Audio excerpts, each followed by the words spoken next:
I had my 3-year-old son.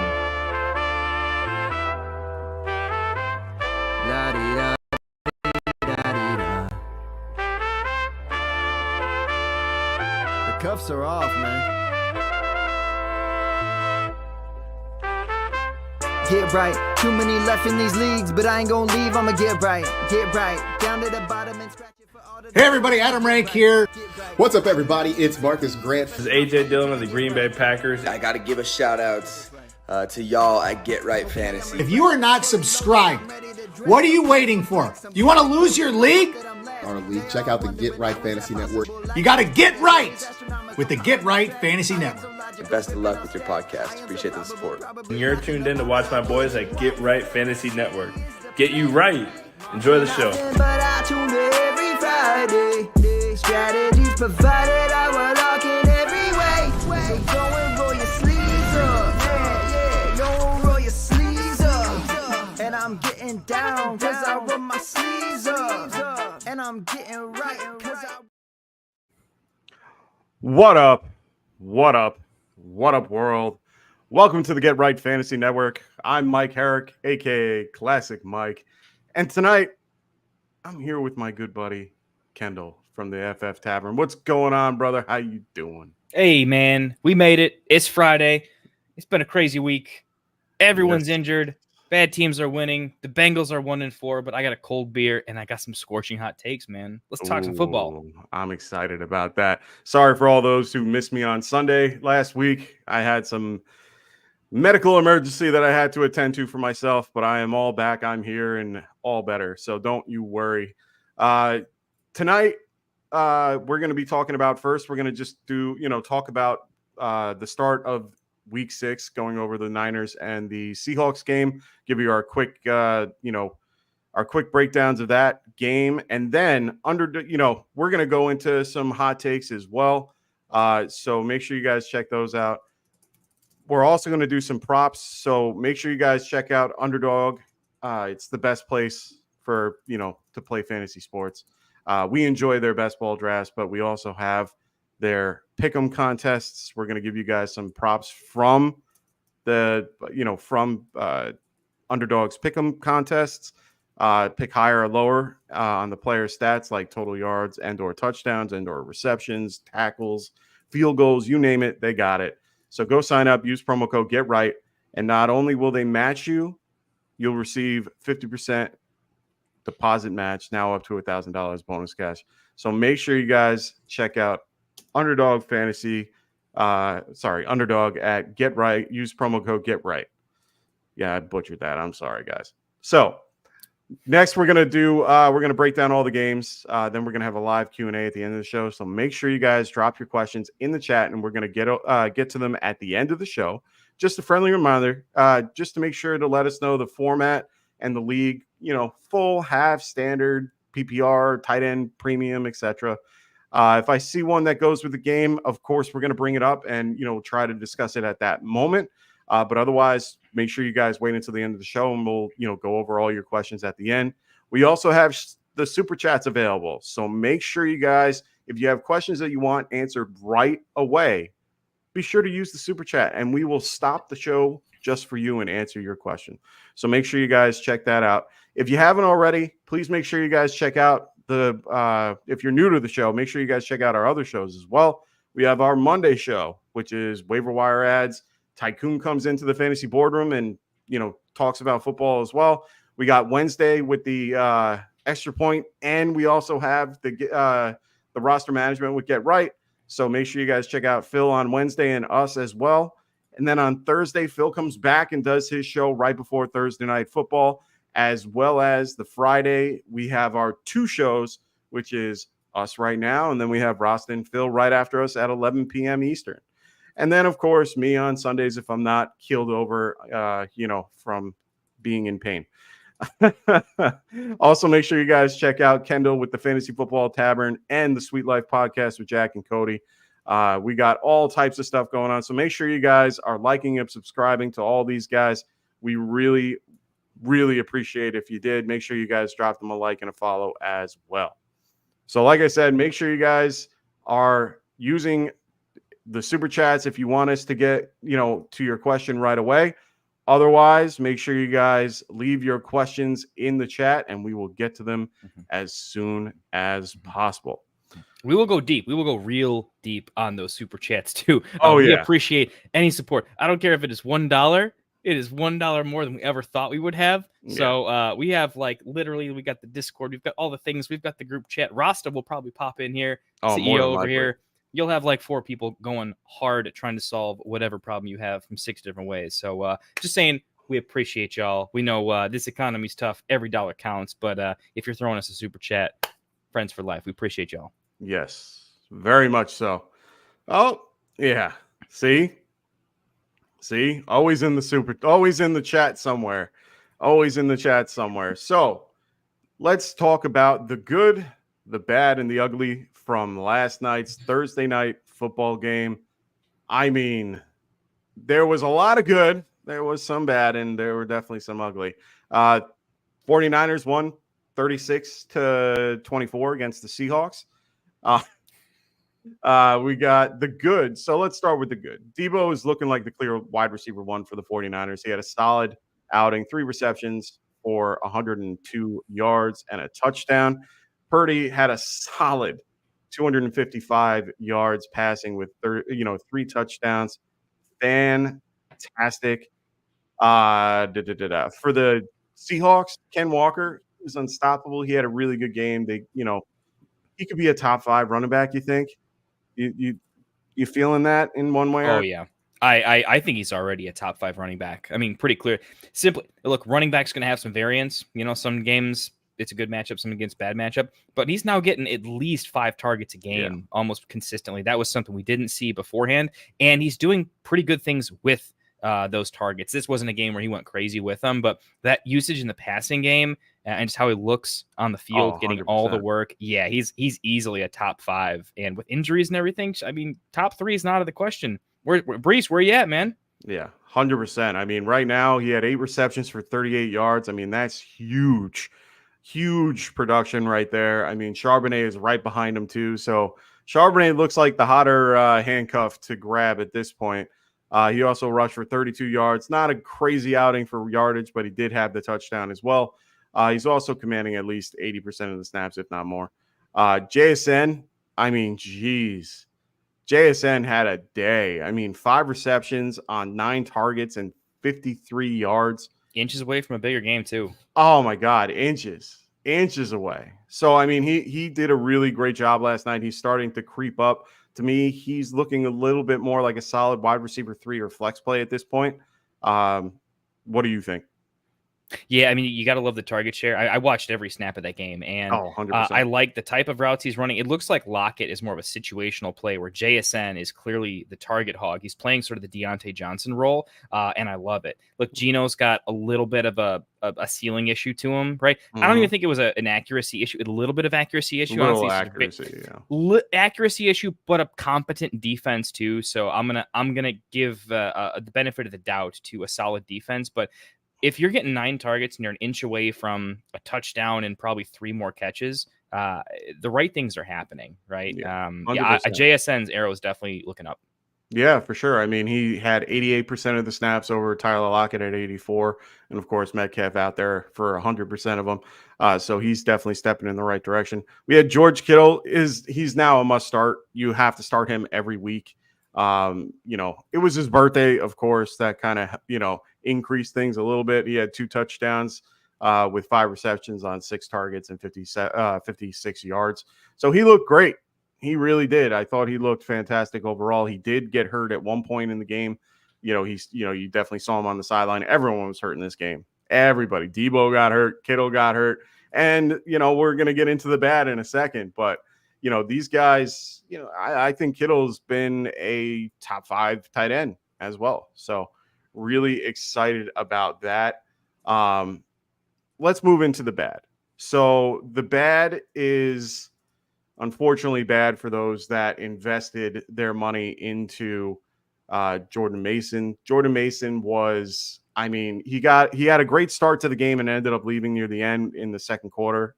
He had a shoulder injury. So they're thinking that it might be an AC joint, which is not great He's the league leader at this point in rushing yards. He's been having a great year. He came back briefly on one play at the end of the half, and Kyle Shanahan's like, "Oh, he's all good." No, he wasn't.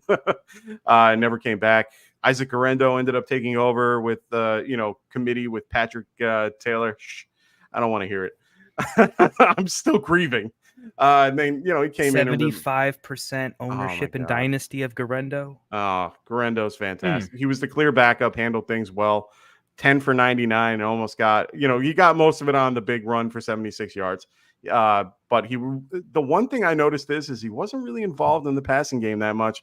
Jordan Mason at least had 2 targets to get him a little bit more involved. So we'll see. This was his specialty, good old Garendo. So if you have Mason, you're going to have to put your priority on Garendo next week. I'm pretty sure he's the top waiver ad as, moving forward.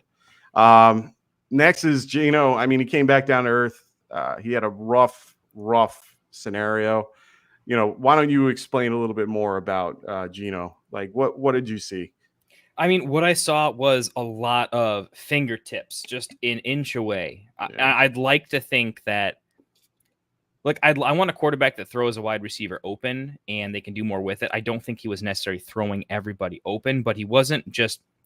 Look, I'm a Bears fan, so I saw Caleb Williams for the first 2 weeks. You want to see inaccuracy? That's how you throw in a ball inaccurate. Gino didn't look bad, but I mean, he just didn't hit that level of. If he could hit that level, JSN would have had a touchdown earlier on. Yeah. DK got open a couple of times. I don't mean like the penalty stuff. I mean, DK legitimately had a half a step or a full step on somebody. And if he just had a better ball, there would have been some bigger plays there too. So DK suffered the most from Gino's kind of lack of just being able to kind of feel for it. I don't even know if it's accuracy because it's a lot of timing with DK as well.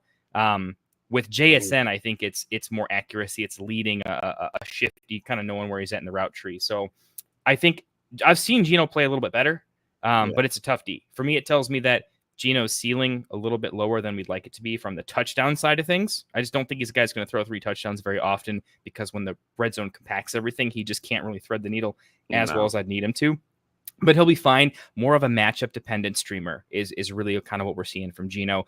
That's why I like JSN. Because of all the targets, there's just a better chance, more targets, more chances, right? DK is going to be higher variance than I think we all want him to be based on the talent.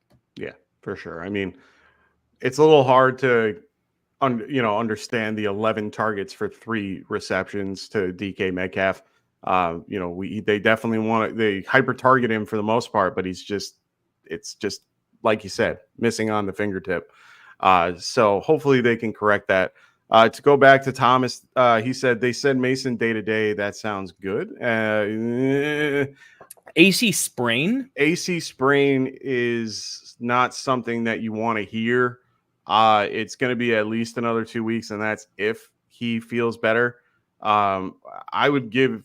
He's not going on IR. It didn't look like it. He said he could probably come back.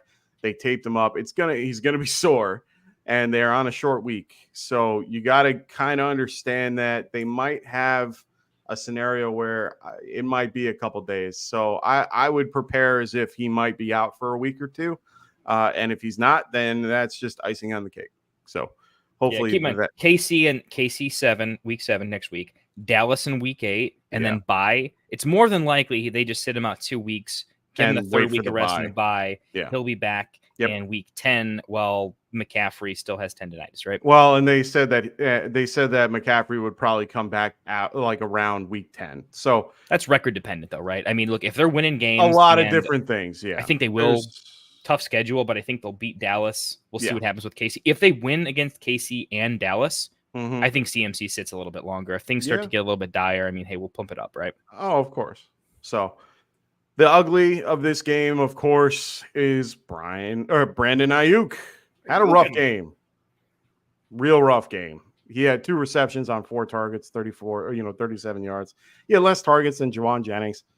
I mean, just try and understand how this all happened. I mean, my assumption is I think it was more the Witherspoon treatment than it was anything else.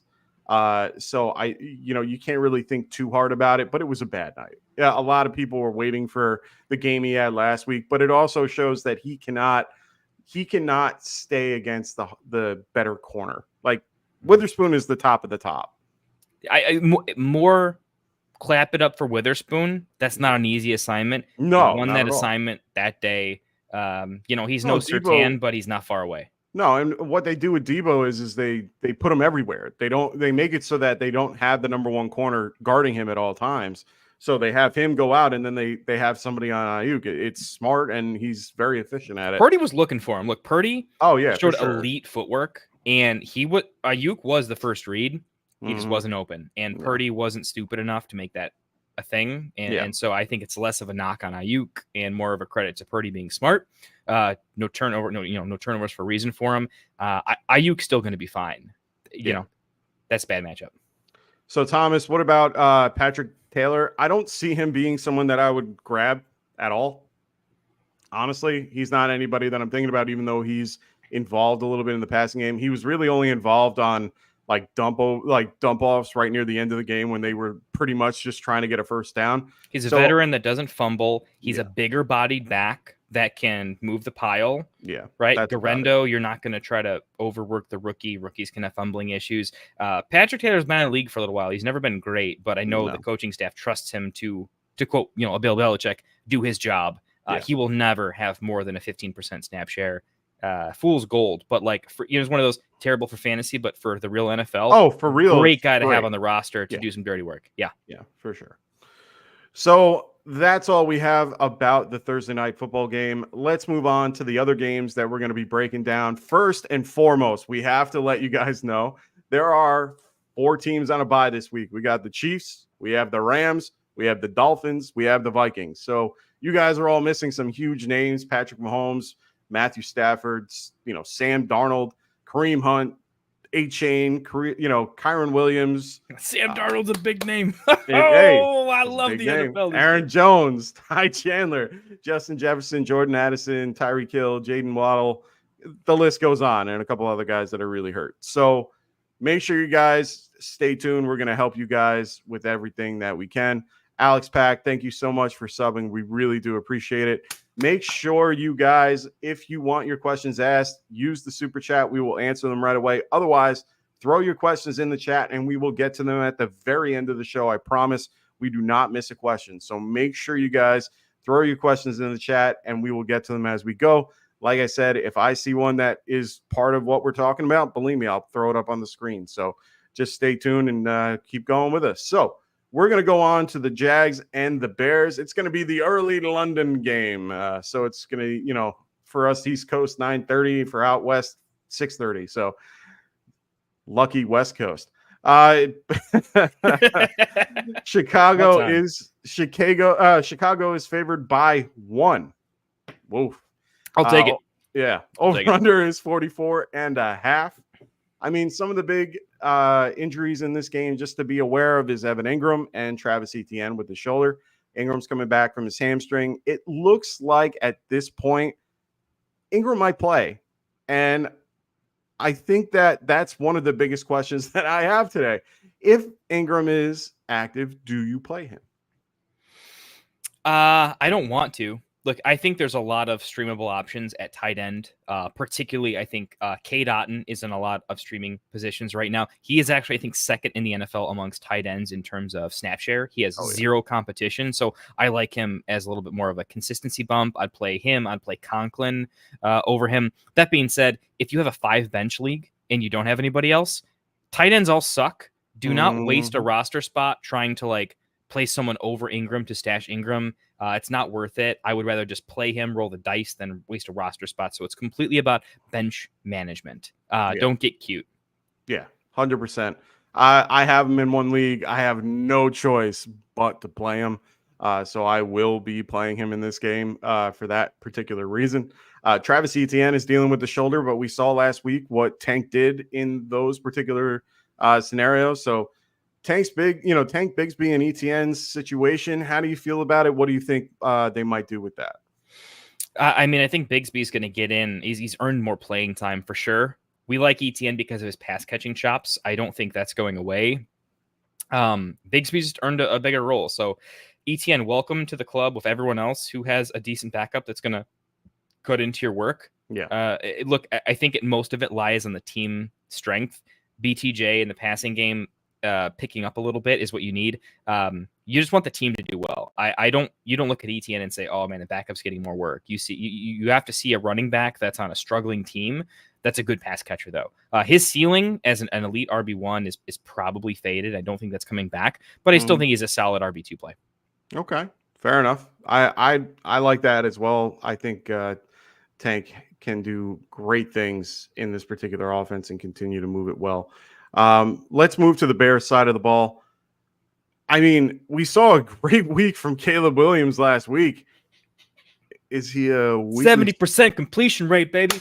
Is he Let's a weekly go. starter yet? Like, is he somebody that we're going to be starting every week now? Not yet.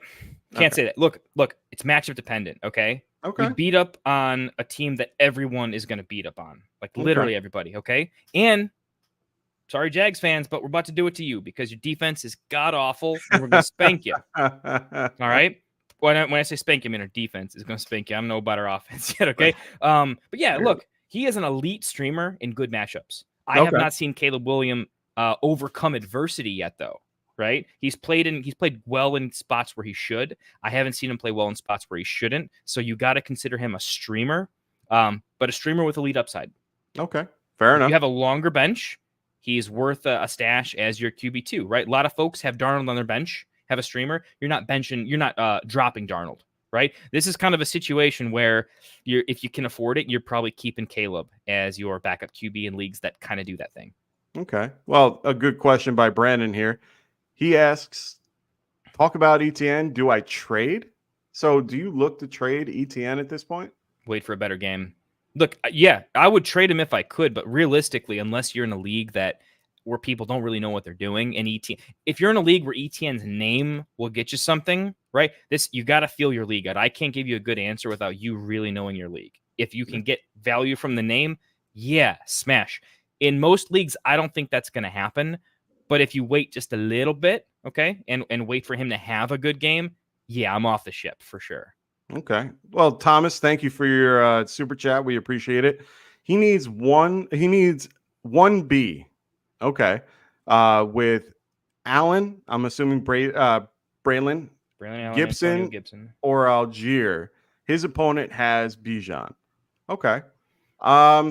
Right now, I'm leaning probably Gibson just because of the fact that it's complete volume at that point.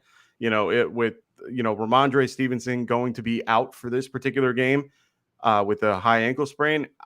I'm going with Gibson here just because of his volume. I don't love the matchup against the Texans and with Drake May coming in, but I also like that Drake May is going to be there because they usually tend to rely on the running back to pass down and check down a lot, and Gibson can catch the ball. A couple recent games, 3 targets, 4 targets, did well with them. Exactly. He had about 5 yards a carry in some of these situations without crazy breakaway runs, and he's a converted wide receiver. I know a ton about Antonio Gibson from college. I like the tape. He is a good pass catcher, and this is a game where they're going to be trailing for the most part. It's a low over under, but. What do we like about Ramondre the year that he came out where we drafted him in the 10th round? We loved the fact that he was going to be a great pass catcher. In that year, we're like, oh my goodness, there are some games where he caught 3, 4, 5 passes, not even just in the fourth quarter, in the final 2 minutes, in the last drive or two. I see a world in which, as long as they're trailing, the fourth quarter, he's going to get some garbage time. 100%. 3, 4 catches. If you're in a PPR league, absolutely. I think Gibson, he might have an ugly looking game, but I don't see it. He's going to get you 10, and if he falls in the end zone and catches 5 passes, he has 20-point upside. So none of the other guys are getting close to that. It's a smash spot for Antonio Gibson. Yeah, 100%. I'm on board with Gibson as a pickup if you were able to get him, with the news.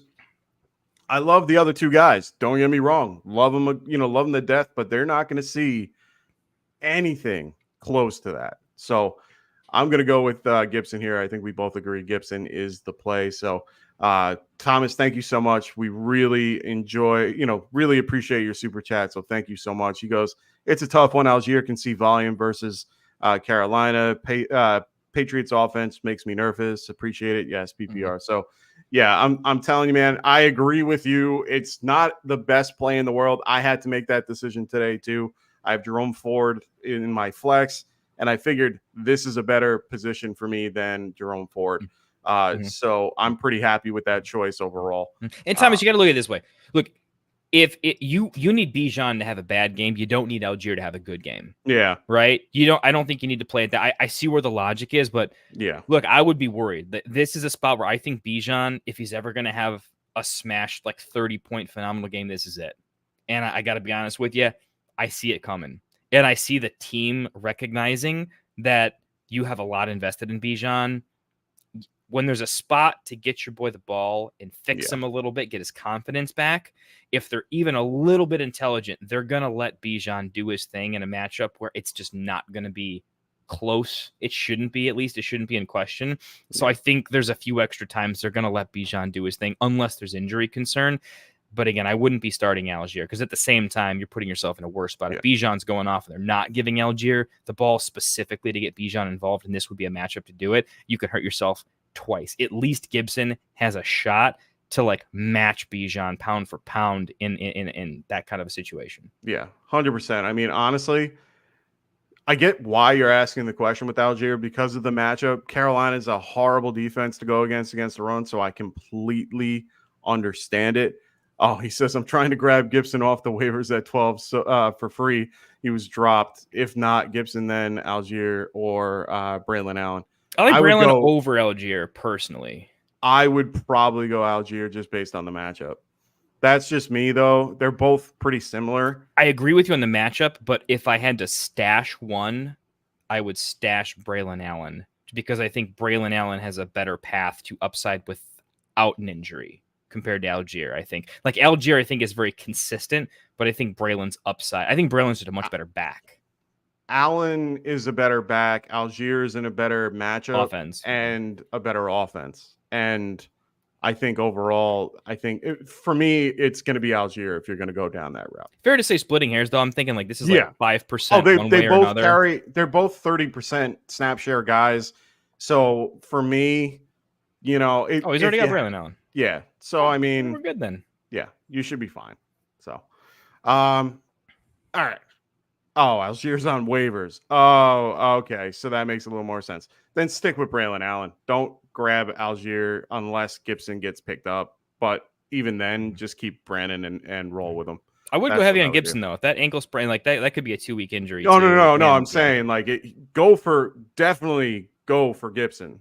But if you can't get him, you're fine with Allen. Don't worry. You'll be fine.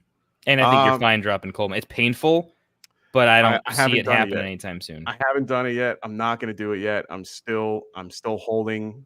I'm holding. I'm going to answer Tyler's question just because it's part of what we're talking about now. Would you go Gibson or Ford or Roshan in this case? Gibson.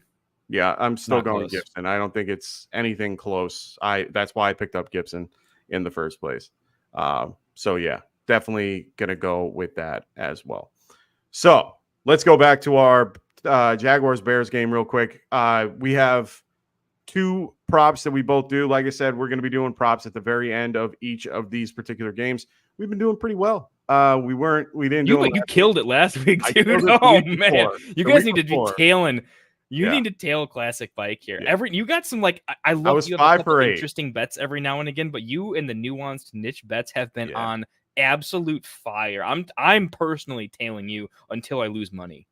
Well, I was 5 for 8 2 weeks ago, and we kept our streak going. I didn't write down exactly what we had, but we had a good week. But now we're moving forward. My pick for this week. Oh, hold on one sec. We got a super chat from Thomas again. Thank you again.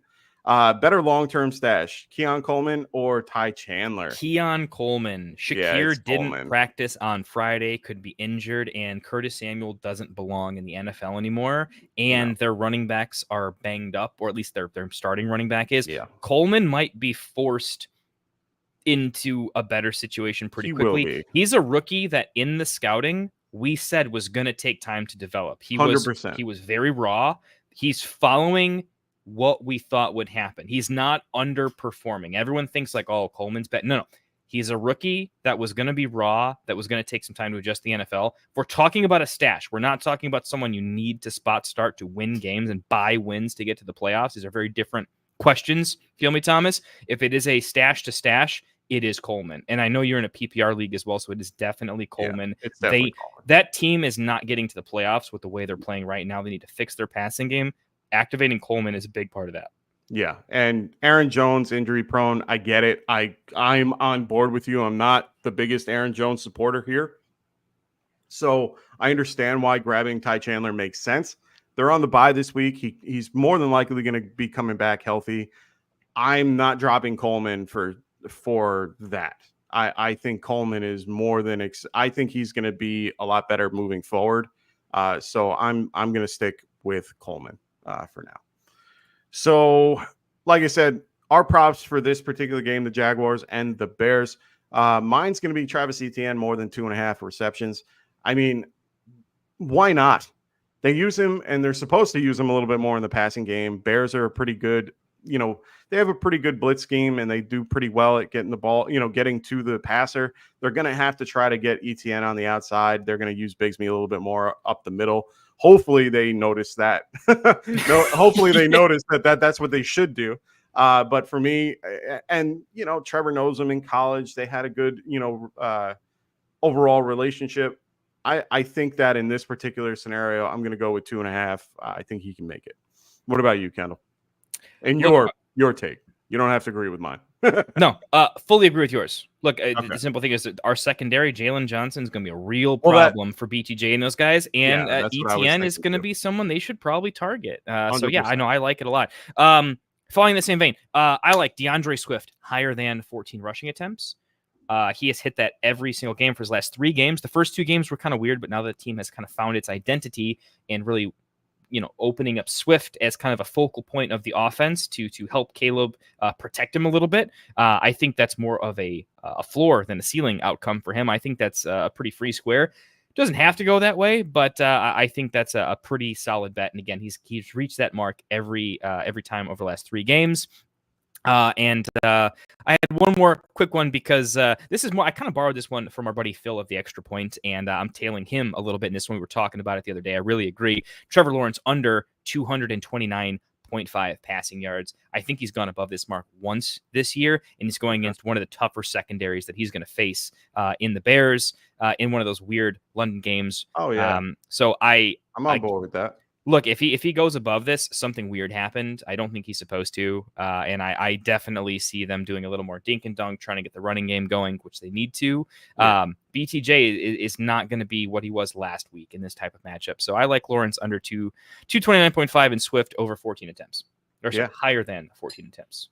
I like it. I like it a lot. All right, let's move back to the United States and start talking about the Commanders at the Ravens. This is the game of the week. Everybody wants to watch this particular game. They are waiting for it. The Ravens are favored by 6.5 points. The over-under is 51.5. I mean, the biggest news is the injuries at this point is Brian Robinson Jr. is a game-time decision. They said it today.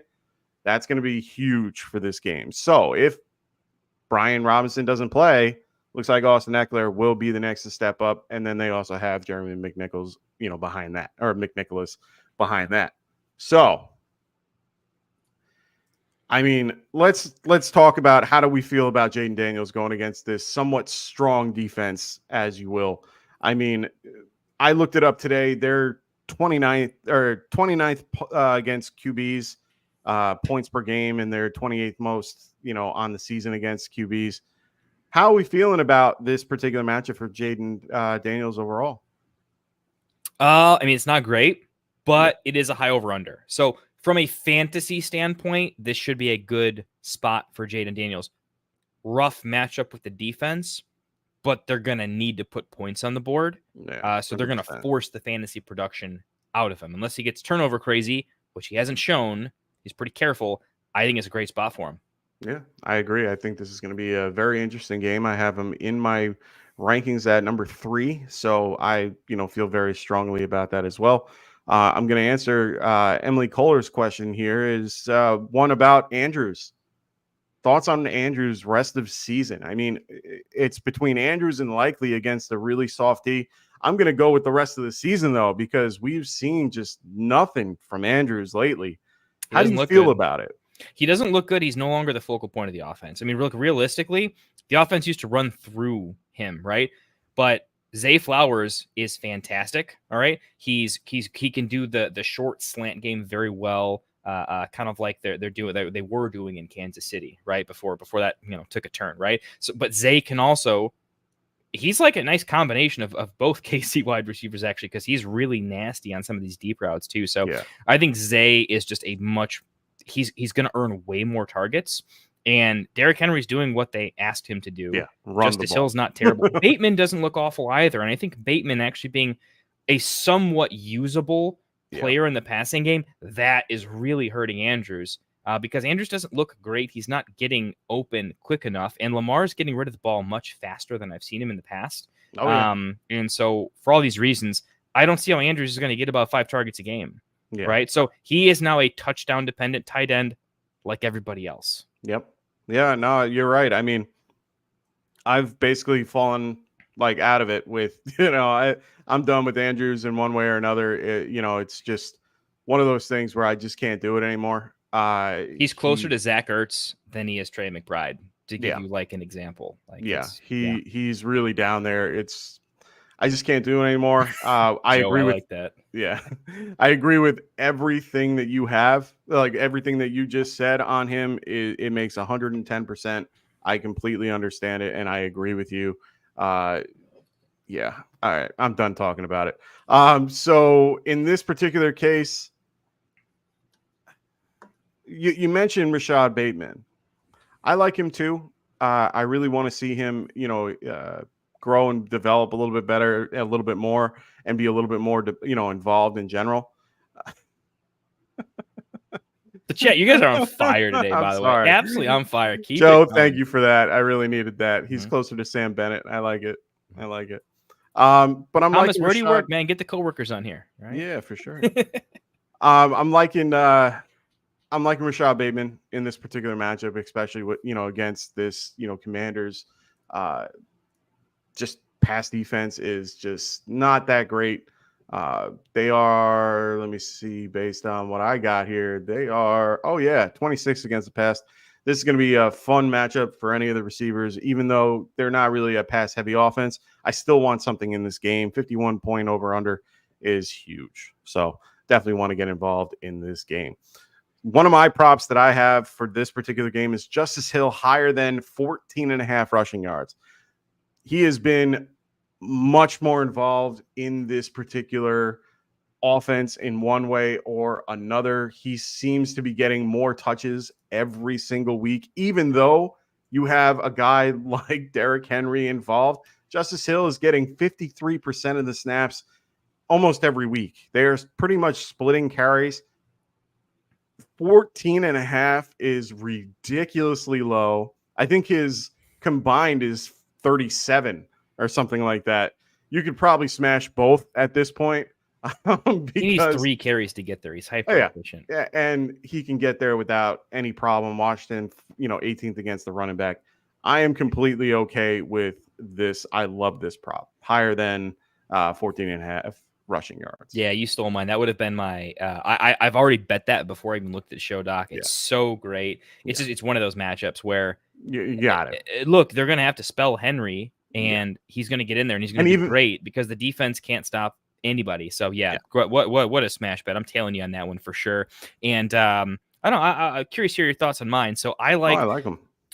Jaden Daniels, longest rush, 13.5 yards. I am smashing the higher than Jaden Daniels' longest rush, 13.5 yards. Simple logic.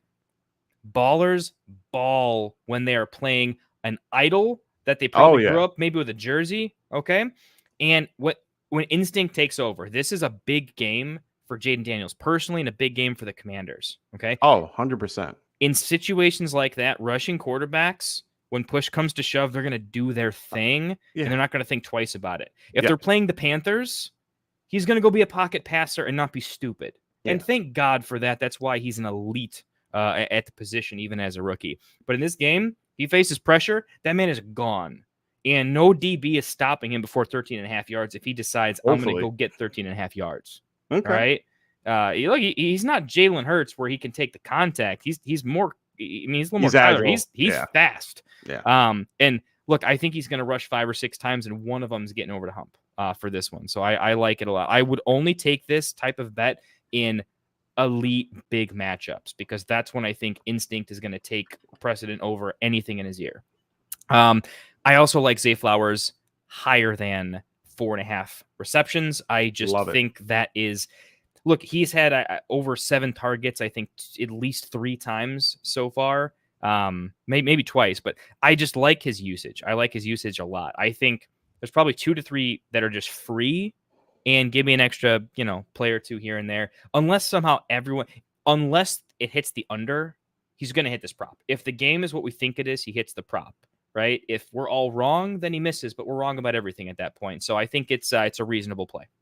Yeah, no, I like it. I like it a lot. Other random starts here, just to real wrap up. Eckler, great spot. I like him as a tiebreaker in flex. High over under. He should catch passes.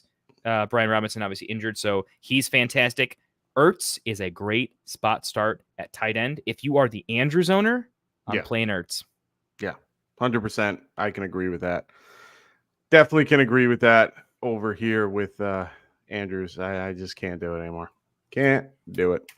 All right, we're moving forward to the Cardinals at the Packers. It looks like the Cardinals are going to be going up to good old Lambeau to face the Packers. Packers are 5.5-point favorites. The over-under for this, oh my God, they're going to yell at me later. They're going to just yell at me, Kendall. I'm gonna hear it from Rasta later. So the over-under for this game is 47.5. Or actually, no, sorry, 47. So I apologize. That is not the right number. I corrected these, and of course, I didn't save it. So 47 is the over-under. So notable injuries, just to be aware of: Christian Watson, high ankle sprain, limited 2 times this week in practice. Luke Musgrave is going to be out for this game. They're also putting him in IR, so just be aware of that. Romeo Doubs is coming back from his suspension. He's already told everybody in the locker room, I'm sorry for what I did and how I was thinking. I had a mental thing, and I get it. Tucker Kraft is questionable, but will play. Yeah, so don't worry about Mr. Tucker Kraft. But otherwise, I mean, I think the biggest question on my mind for this particular game, and especially for the Packers, Dontavian Wicks, man. Picked him up last week. Big waiver wire ad for everybody. Everyone thought he was going to get the majority of everything. What ended up happening? He pooped the bed. It's slippery out there, man. What would Jamar Chase say, man? The footballs, they're different than college, right? They're slippery. Right. I mean, he's such a good route runner, though. Oh my God, he's so good at football. He's a very good receiver. But what do we do here? What are we playing him this week against Arizona? Yeah, I would. Only because I think Christian Watson, even if he plays, is not going to be in for meaningful snaps personally.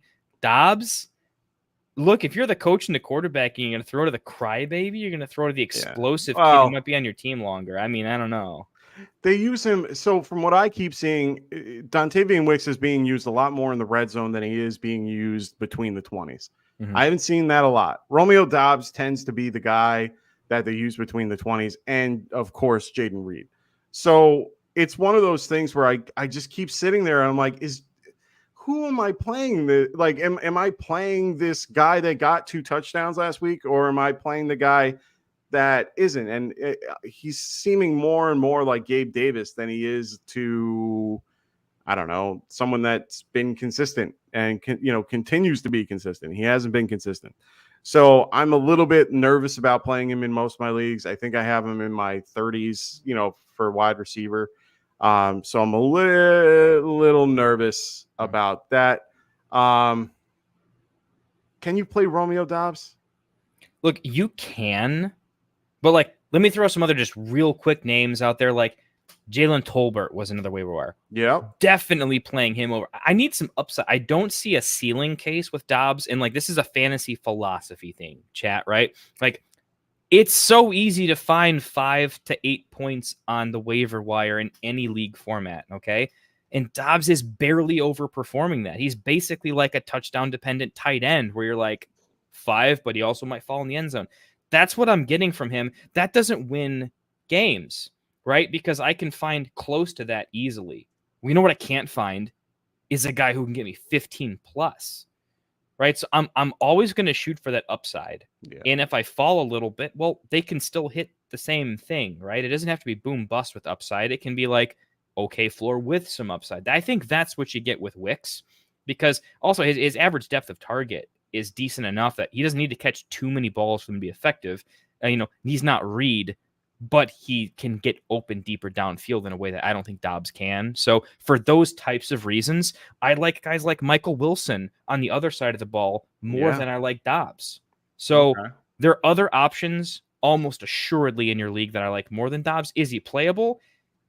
Yeah, in a pinch. But I think if you want to win your game, I'm going to look for something else personally.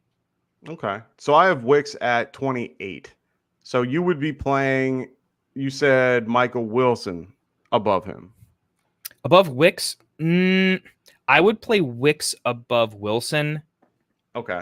I think I would. Yeah, I would. Okay.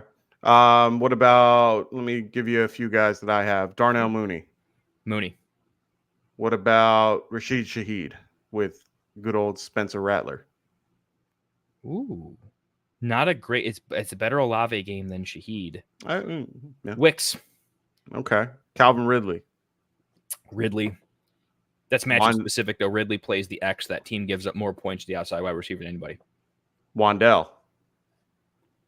PPR Wandell, half PPR Wicks. Okay. Brian Thomas Jr. BTJ all day. Okay. Michael Pittman. Wicks. Interesting. George Pickens. George P. Okay. So based on my rankings, you'd have him at like 25, 24.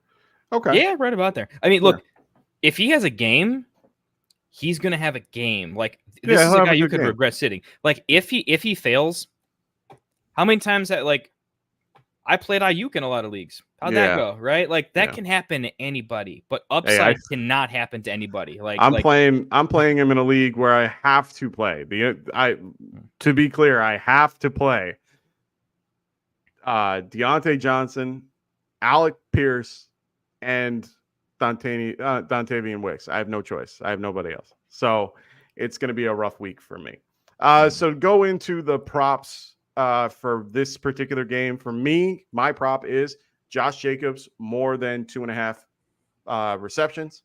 I think he can clearly hit that. He's definitely involved in the passing game one way or another. He's also just involved in the offense and, most of it at this point.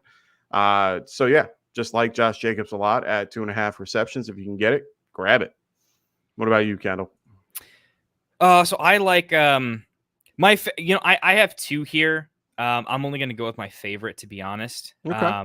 Kyler Murray higher than I love it. 32.5 rush yards. Yeah, for sure. I absolutely love it. I think he's only missed this metric one time this year across a wide gamut of matchups. It is independent of how many times he rushes because of when he rushes and how he does it. Yeah. Like the 50-yard run last week. He can get it on one rush. He can get it on 2 rushes. This is a game with a high over-under. Packers have a decent defense, but not elite, but they have all their weapons back. And I think there's going to be a lot of times where, look, how do you keep your eye on Connor, McBride, Harrison, right? I think Wilson's going to get involved. There's just a lot of weapons, and I think Kyler is eventually going to get schemed open accidentally, and he's got a killer instinct for it in a game that he really wants to win. Jordan Love's kind of a young gun like him, so there's definitely a sense of like each quarterback wants to be known as the better quarterback than the other, and very similar to what I said about Jaden Reed. This is a game where baller's going to ball, and Kyler's got a chip on his shoulder. He's got something to prove in this game. And I think he's going to go try to do it. And one of the easiest ways for a rushing quarterback to do it is to do it yourself. Yeah. And I see this as a pretty good bet.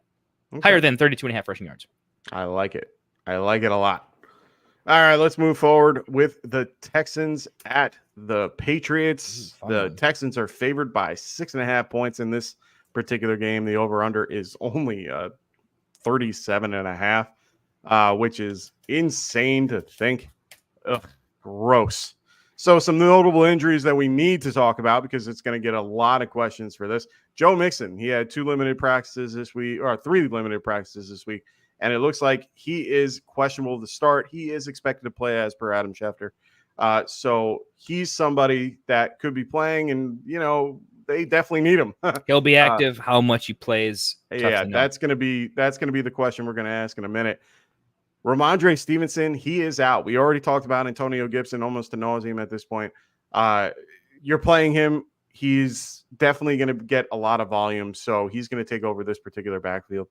So we finally get to see the golden child, Drake May. He's going to get his first start. Your guy right here. How comfortable do you feel with him this week? I compared him to Justin Herbert, but he's going to go out and probably outscore Justin Herbert in his debut. That's about to happen.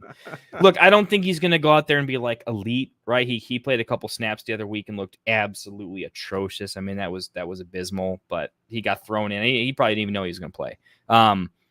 Look, he's a raw rookie. He's raw, but I like him.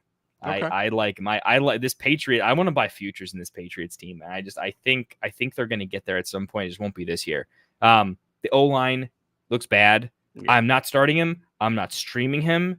But it's something to watch in the future. I think he'll be streamable at some point this season, but it will not be this game. No, I agree 110%. If you have the Houston D, load them up. I have them everywhere just for this game. Yeah. Also, one of the biggest news things that we had is Nico Collins going on the IR with the hamstring. That means someone else has got to step up in that huge role. Mm-hmm. You got Stephon Diggs, you have Tank Dell, Xavier Hutchins. Mm-hmm. Well, you were starting Diggs already. You were starting Dell, and you're happy about it now when you were starting to get a little ugly about it right now. Mm-hmm. I'm not starting Xavier Hutchinson. I don't think anybody is. There's better options unless you have to. Mike, take a drink or something, man. I'm sorry about you, man. That's a good kid. I mean, he played all right. I just think the ceiling's pretty low for him.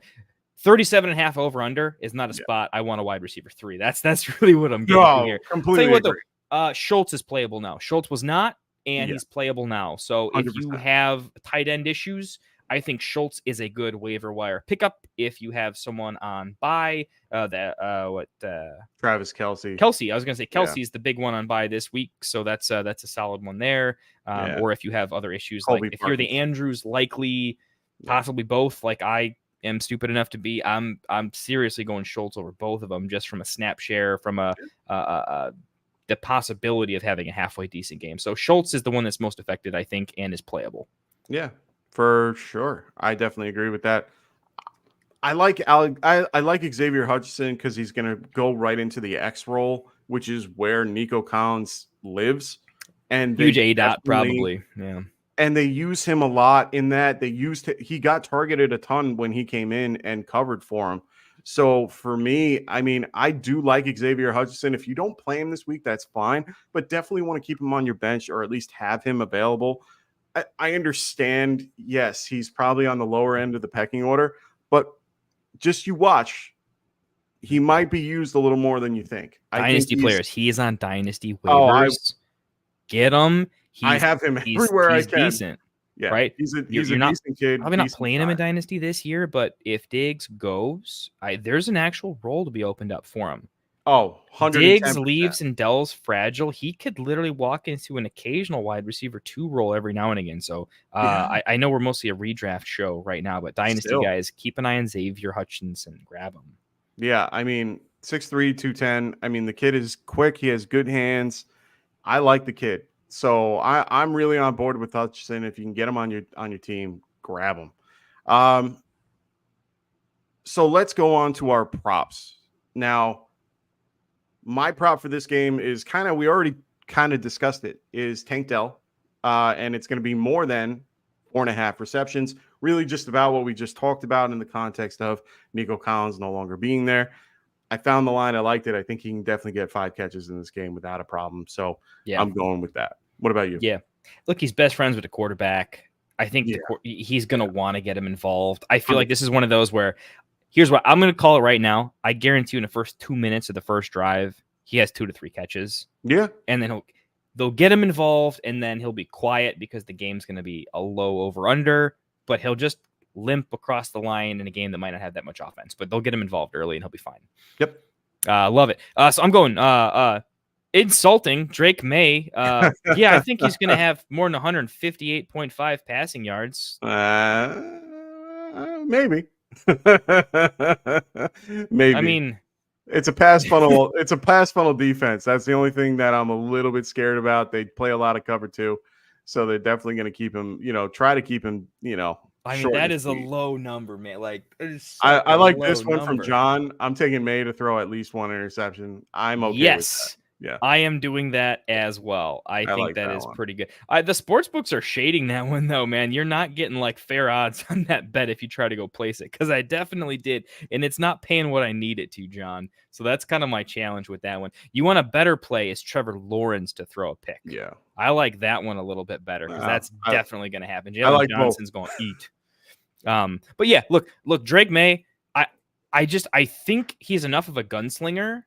Crazy things are going to happen. That's why, John, I like the interception thing happening. But I do think he's going to be fine. And I'm going to go ahead and I'm going to combine this with Polk. Jalen Polk higher than 2.5 receptions.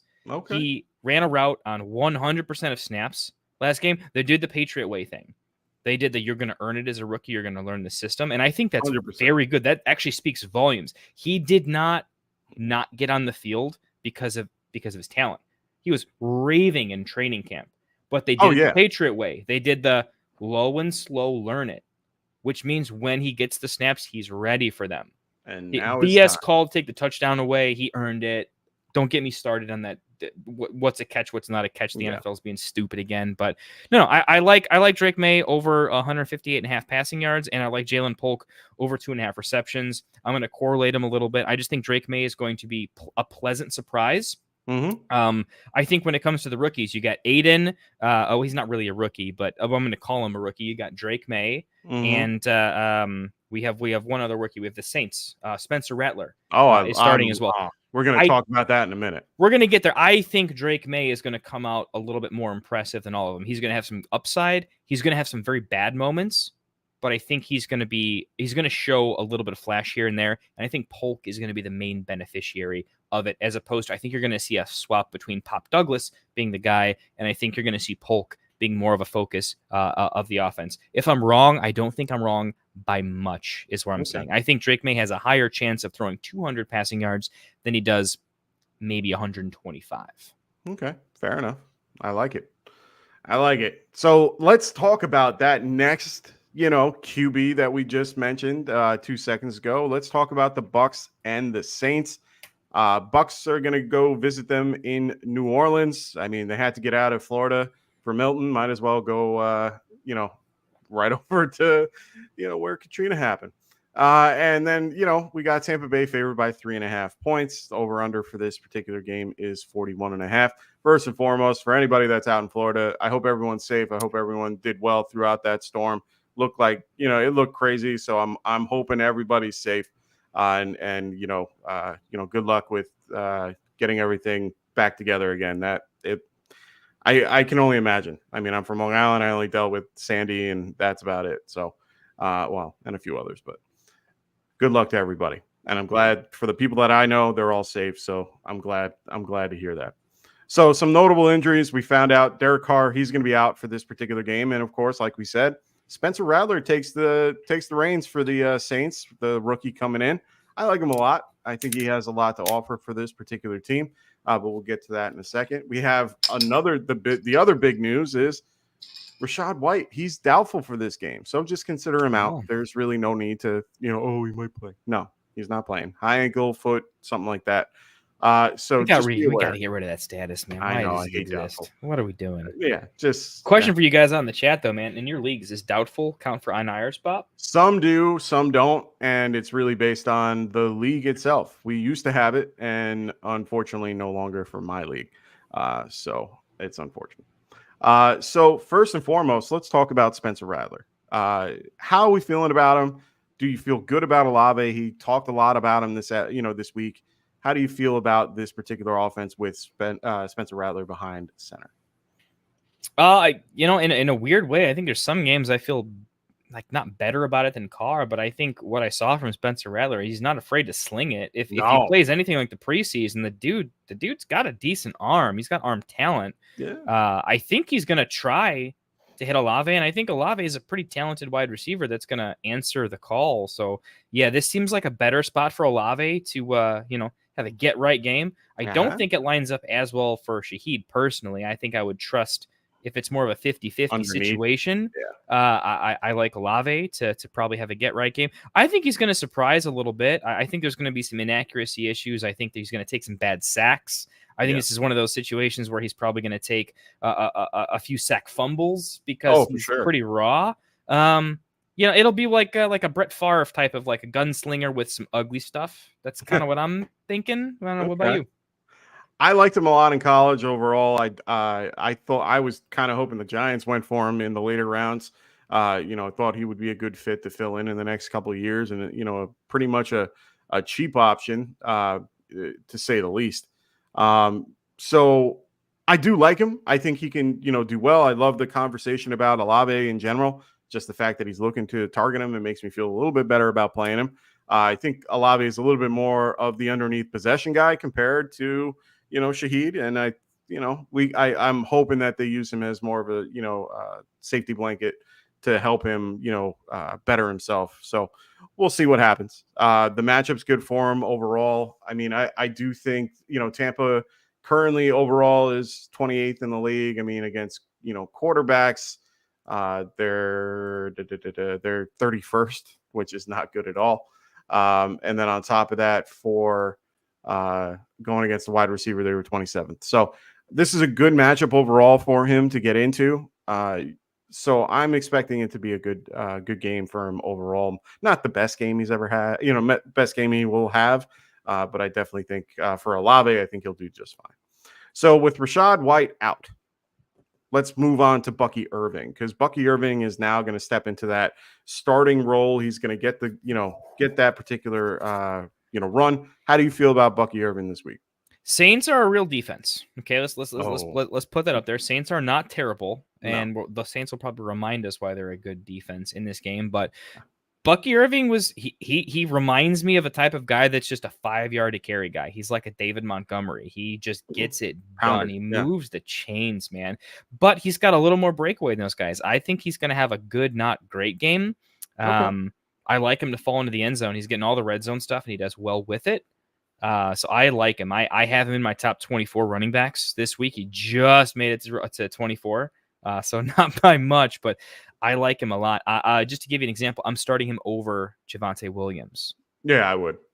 Yeah, that you don't even have to try to convince me. Yeah. Until he's above the Najee Javonte tier. Like he's not going past that. But he's like an actual low end RB2 for me this week, and we'll see. It's a real opportunity from going forward. Love him this week. Yeah, I have him at 18 currently. I got to move some stuff around, but right now it looks like he'll be in that 18 to 20 range for me. So yeah, I definitely agree with that as well. Let's move on to our prop bets for this particular game. For me, Baker Mayfield higher than 11.5 rushing yards.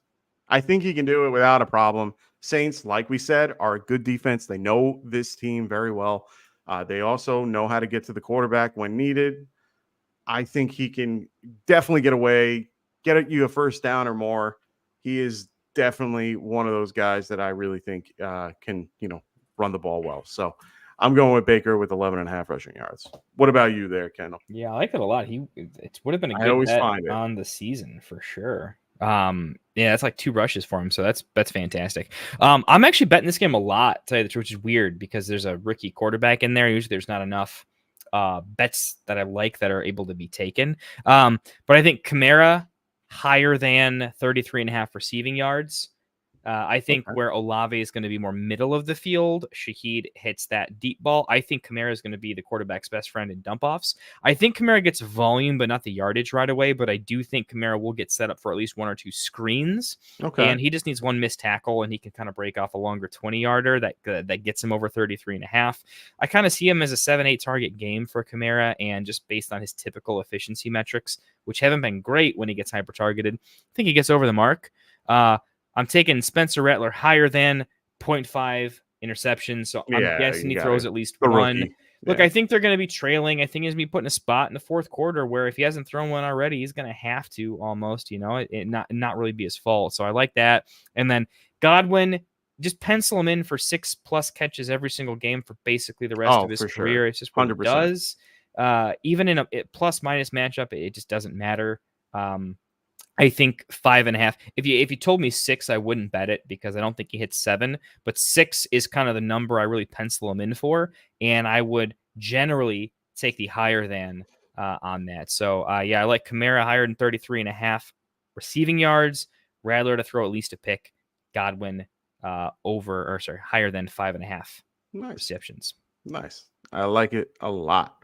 All right, let's move on to the last game of the night. So make sure you guys throw those questions in the chat if you haven't already. If you need your question answered right away, don't hesitate and use that super chat. We will answer it right there for you. So make sure you guys use that if needed. Otherwise, we will get to it very shortly. So let's move on to the Browns and the Eagles. Browns are going to, travel to Philly to face them. It's 9.5. Philly's favored by 9.5 in this one. Overall, the over-under is 42.5. This game is definitely in favor of the Eagles, and there's good reason for that. A.J. Brown, Devontae Smith, Lane Johnson are all off the injury report. They were all on it. They're back from the bye. They are healthy. That's a good thing. It's a good thing for the Eagles. It depends what kind of fan you are, but yeah. Not for me as a Giants fan, but for the Eagles. So sad. This might not be a good game to watch. No. It might be for a quarter. It's going to be tough. Nick Chubb for the Browns, he's going to be out for this game. They're still trying to, wait to activate him, fully and get him involved. He has been seeing limited practices, which is a good thing. So hopefully we see a little bit more run of him in the future. Just really enjoy, I can't wait to see him come back on the field. It's really going to be something to talk about. So first and foremost, I think the biggest question of this is Deshaun Watson. I mean, geez. And everybody attached to him. I mean, at this point, Amari Cooper, David Njoku, Jerry Jeudy. How are we feeling about this particular Browns offense as a whole? Do we want to invest any capital in this? Do you want to have Jerome Ford involved? Do you want anything in this particular game involving the Browns, or are you just out?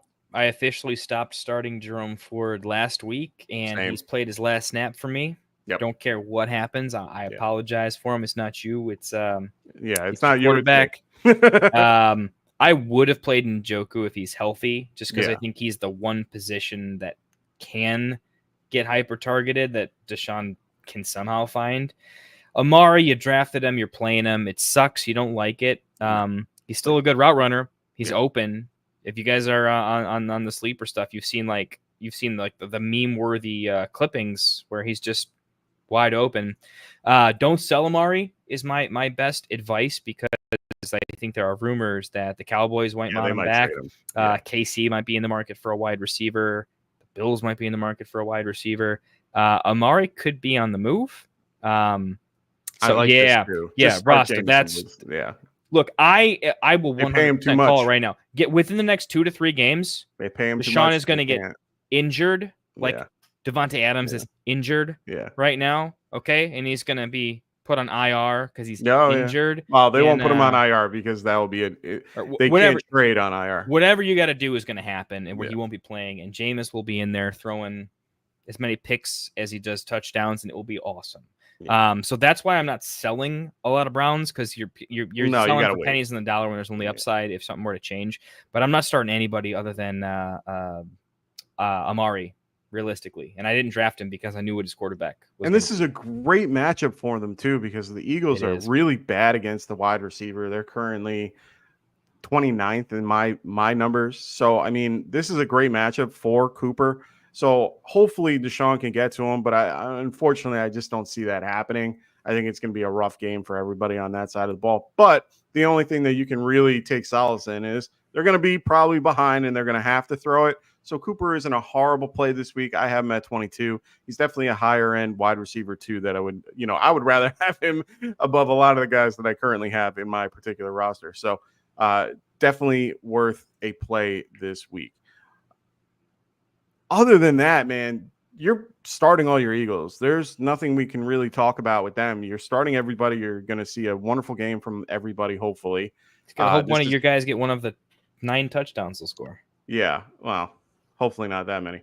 But, the Browns are pretty good against QB in this game. They're 9th overall against the QB. So, I don't think the Browns defense is going to care about playing football anymore pretty soon here. Like, they're a good defense, but also I'm going to call it right now. That defense is so sick of their quarterback. They are wondering that defense is going to start making some business decisions. Oh yeah, for sure. They're and going so to pull up. I'm lowering the matchup score for opposing offenses. Yeah, 100%. So there's not really much to talk about this in this particular game. It's really just the good knowing that, guys like AJ Brown and Devontae Smith are going to be back for you. Lane Johnson's going to be back on the, right side to help out Jalen Hurts. Can't ask for more. Everyone's coming back from the bye and everyone's healthy. That's all we can, hope for in fantasy. So for me, I'm going to do my prop bets for you guys. My prop bet for this is Deshaun Watson lower than 214.5 passing and rushing. So it's his combined scoring total. And that's really just because I think at one point it's just going to get so bad they're going to pull him. He might be going by half. Yeah, look, that pick's probably getting voided. Right? You know what I mean? Most likely. You either win or get voided. You're free rolling. Oh, I'm fine. I think John mentioned that in the chat, which I completely agree with. Yeah. What Phil about you? Smashed that one. I would have smashed that one too. I'm tailing you on that one. I think the whole world should do it. I like Goddard higher than 3.5 receptions. Look, there's a lot of mouths to feed in that offense right now. A lot of people coming back, but I just think that's a bar that I think Goddard will get to. I think he gets to 4 or 5. Hurts He's gotten involved quite a bit. Hurts is he's found his safety blanket again. And I think it's an easy completion. It moves the chains. It's not sexy when he throws him the ball, but I think he gets it done. I mean, if you're asking me to bet, like, does he get 3 catches or 4? I'm going to take the 4 in this game. I think there's going to be a lot of offense. Okay. If you want to throw something else on there, I like this one quite a bit too. Only because I like this because it takes one play to do it, and it's a player that I think it's fun to bet on. I like Saquon higher than 16.5 receiving yards. I think that's one catch for him. Yeah. He has 1 catch. That's it. This is not 3 catches. Quick this screen, is 1 catch. Boom. Yeah, and he's absolutely gone. Yeah. They've been doing some like wheel route stuff with him every now and again, and he looks good doing it. So I like this one too. Okay. Perfect. So that's all the games that we have for you guys. Make sure you guys stay tuned for after the show at 8 o'clock Pacific, 11 p.m. Eastern.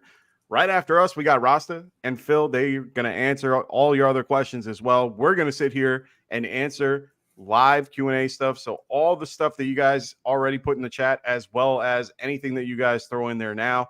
This segment is brought to you guys by good old TrophySmack.com. Make sure you guys check out TrophySmack.com. If you haven't already, make sure you guys do. If you don't have if your league doesn't have a trophy, come on. Get a guy like you can make this thing yourself. It is fantastic, all customizable, all freaking fantastic. They have their belt as well. I mean, you gotta make sure you guys check this out. I mean, I love this place. I love the good old TrophySmack.com. Make sure you guys are using the promo code GetRight, and they will help you at checkout. Don't worry, Kendall's going to be right back. Just needs a bathroom break. But I will start answering some of your questions in the chat as we go. Just give me 1 sec to move some stuff around and get back to these questions. So I'm going to be starting at the very top. If you guys want your question answered, right away, throw your super chat in there and we will get to that question first. But, otherwise I'm going to go right down the list that I got. I have everything queued up and ready to go. So we got Perry Williams in the house. Well, yo, Mike, what up, brother? He goes, J.K. Dobbins for McLaurin and Hawkinson. Interesting. This is an interesting question. There he is. Hey. So we just got asked J.K. Dobbins for McLaren and T.J. Hawkinson. Do you take that trade? If you got offered this, look, if you got the depth, I'm doing it. Okay, fair enough. The fact is, you're also playing with absolute fire. You have to be so over the freaking moon with what JK got you if you drafted him. Yeah. Just go profit, man. Just go profit. Terry's looking real, right? Like, he's looking pretty real in that offense. And TJ is just kind of upside. The tight end position is abysmal. So Hawk's got to be a decent upgrade. I like Dobbins. I think he's fantastic. I don't see Dobbins as a guy that's going to be like a ridiculous league winner. He's just going to be a value play. You need to have depth at running back to handle this, and McLaurin needs to be a valuable asset to your lineup. But if you're asking the question, I would imagine that you're at least considering that those are factors. So I lean yes. Okay. Yeah, I'm okay with that. Like, with all the caveats that you said, as long as you're solid at running back. I mean, we've been seeing the destruction of running back and how very much it's needed to have them. I mean, I can't tell you how many leagues that I try to be running back heavy just because of the fact that injuries decimate you. So if you can do it, fantastic, and then go for it. I don't mind that at all. So we got John in the house. What's up, John? He's been throwing some of his prop bets throughout the show, which I love seeing. A lot of them I agree with as well. He goes non-PPR flex. All right, so we got a standard league here. Should I start Eckler, Ramondre? No, pull him out. Wan'Dale Robinson.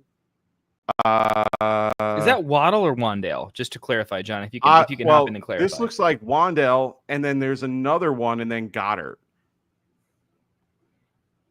So I'm a little confused by it, but it's okay. I will flex. It's just one, right? We're picking one here? Yeah, just one. I would lean Wan'Dale. Maybe PPR though. I'm probably still gonna lean Wan'Dale though against the Bengals. It's a good spot for him. Yeah. I'm gonna take Eckler. Wan'Dale's a close second. Yeah, Eckler. Normally I would go with the running back in most scenarios, especially with Brian Robinson Jr. most likely going to be questionable or a game time decision. Like, I feel like even if he plays, he seems limited, and I just think Eckler is still talented in a game they're trailing, where Eckler could do like a 6-catch vintage Eckler thing. Yeah, agreed.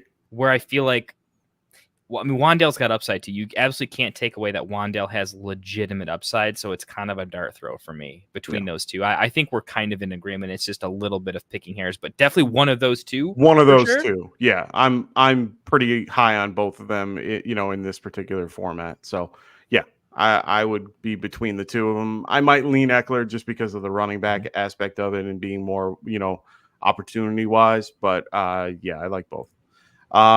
So KP, what's going on? He or she goes, start Bigsby or Braylon Allen, Zamir White, and Algier on waivers too. So who are you starting between Bigsby and Allen? I think I have to ride Bigsby for right now. I just think he's looked the best. So from a talent perspective, I think he's looked the best. Yes.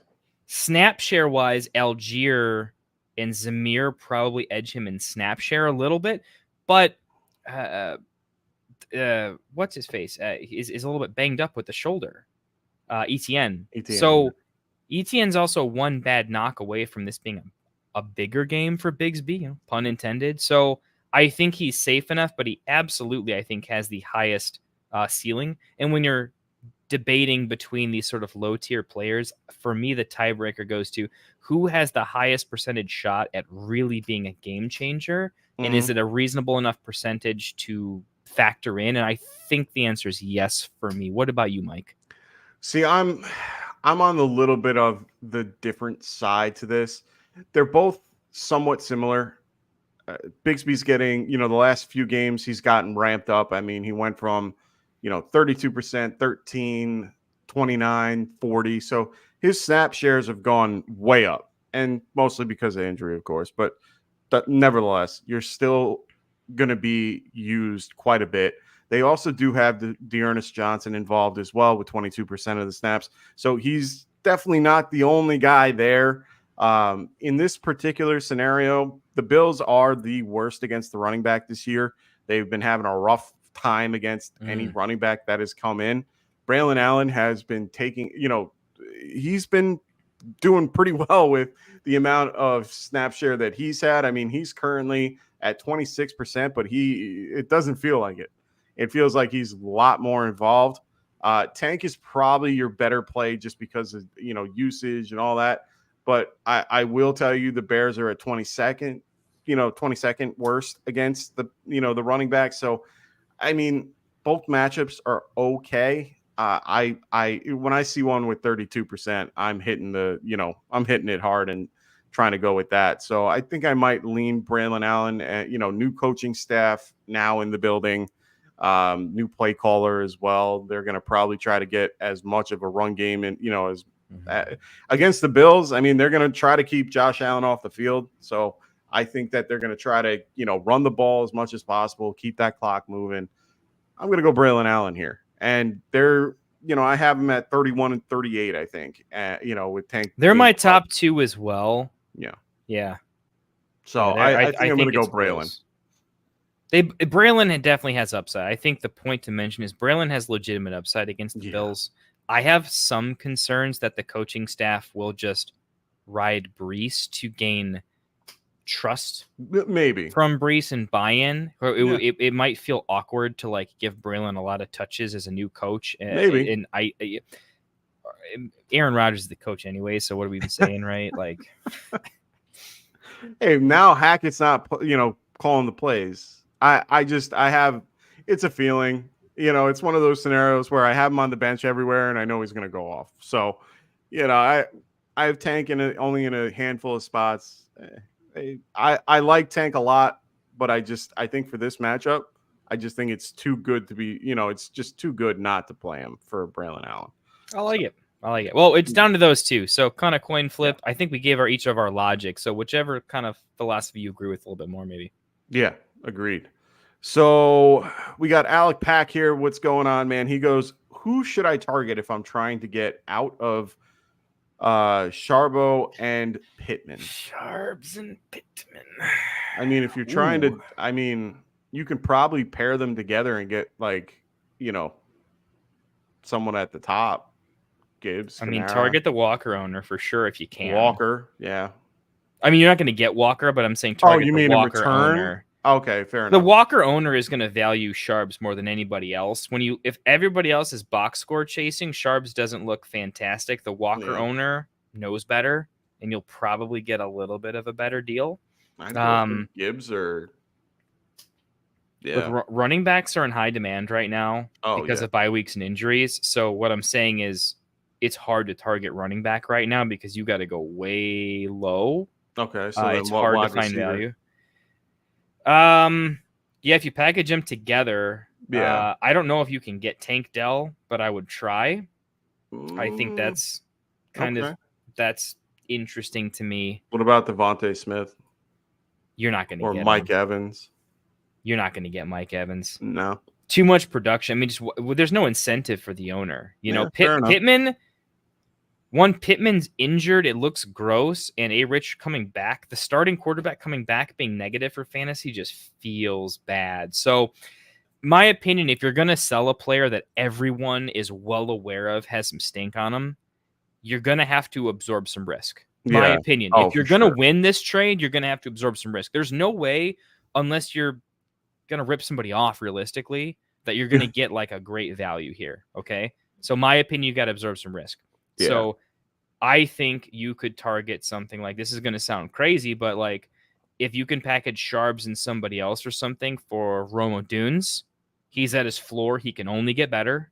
And I think the owner might be about done there. I think you can go after. There's some wide receiver 2s. I think you can go after. I'm trying to think of some names here. Yeah, I mean, this is going to take a minute. It's hard to answer questions like that when we don't know your particular league, so it's kind of hard to answer those questions.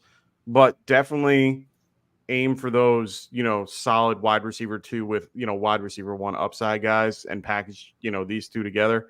And I think you'll be, just fine. You could probably go after a Calvin Ridley for Sharps. Yeah. He's been underperforming, but there are better days ahead for him. That's something. I'm going to try to come back to that and give you a little bit of a better answer. What about Deontay Johnson? Love that. I just don't think you can get it done. But if you can, fantastic. I'm looking for them real. But he's right at that tipping tier of where you probably could get it done, and it would probably be on like a bad week, like last week. Mm-hmm. So you could try to go after Olave. Olave might be a little bit harder, I think, personally. But you could probably do it now with the rookie right beforehand. Yeah, I would try that for sure. So let's move on to Andrew. What's going on, Andrew? I'm not even going to try to butcher your last name. So great to have you here, Andrew. He goes Tyreek for DK, Metcalf, and Swift. How do you feel about that? Tyreek for DK, Metcalf, and Swift. Give me the DK, Metcalf, and Swift side by like a country-wide margin. Yeah, I mean, for me, it's a short-term solution to if I think it's one of those things where you're gonna have to gut out 2 more weeks, and then you get Tua back, and then you have Tyreek back to being Superman. So honestly, I don't feel comfortable doing that. I know DK. I love DK and I love Swift. I think both are really good players, but I think you're basically giving up your best player to gain a running back, because DK can have his games too. So, and it's full PPR. I mean, yeah, I don't know how I feel about it. I honestly probably wouldn't do that. Tyreek to me is better than, he can put up more than both of them on any given week, especially with Tua. So, Z Money in the house. What's going on, Z Money? He goes, do I start Bucky? The top waiver wire RBs are Spears, Zamir White, Madison, Goodson, and Zeke. The answer straight up is yes. I think this week is a Bucky Irving week. Enjoy, have fun while you have him, while White is hurt, and then see him take over that role, kind of like Singletary, to Zach Moss type scenario. Like he's going to be a good player. What about you? Do I start Bucky the top waiver one? Yeah, I mean this is easy for me. Yeah, absolutely.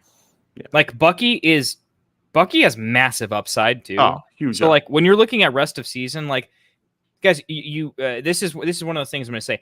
Getting third place in fantasy football means absolutely nothing.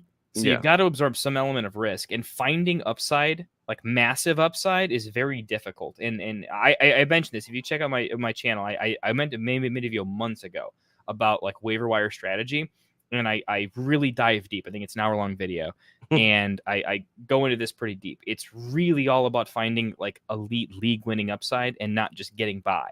I mean, if you're 2-3 or you fall to 2-4, now you're 2-5, and you need to buy every single week just to earn a shot, that's different. But if you can get to the playoffs, it's about winning the league. It's not even about second place. It is about domination, and you have to find big edges, and you have to be willing to lose in order to win. Yeah, Bucky is a type of guy that can actually have you win. He can be the 1A by the end of the season in an explosive offense. The guy's averaging 5 yards a carry. He can be David Montgomery by the end of the season. And I think no one else on that list can. So, yeah, get in on that. Yeah, 100%. Star Bucky. Gerson goes, pick one in a full PPR league between Bucky, McConkey, Downs, or Kraft. Hey, great league, or great team, by the way. This is a great bench. Yeah, I'm a little jealous. It's hard for me to tell you Downs. I want to say Downs. Downs is problems. Yeah, I think if Flacco was starting, would it be easy Downs? Yeah. If the way that I'm going to put it is if Flacco is starting, you're playing Downs. If he's not, you're going Bucky. And I like Kraft too, but I don't feel comfortable playing tight end as your flex, unless it's a tight end premium league.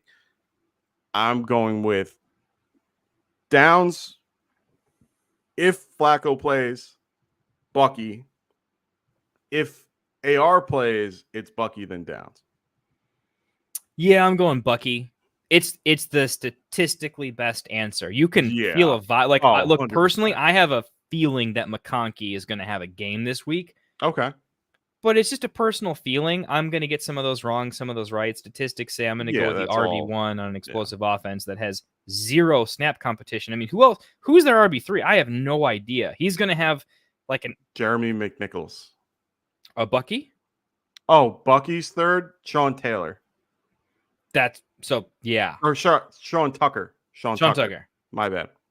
Who will unfortunately probably get involved a little bit, but no, but Bucky, I think Bucky can realistically hit like 80 yards and fall into the end zone. He's probably not going to get super involved in the passing game. Nah. So, like, I guess you could say the PPR might make us possible. Who's your second? We're both on Bucky. Yeah. Who's your second? Downs, even with the quarterback issue? Yeah, because they still target him either way. And, he's still heavily involved in the slot. Like, they pretty much use him in that capacity, and he's more of a, he can go downfield, but he is definitely involved underneath. They basically just send Alec Pierce and, Mike Pittman on the outside and say, go run. And then that's fair. And then they have Josh Downs catch everything. So, I mean, that's how I view it. And definitely,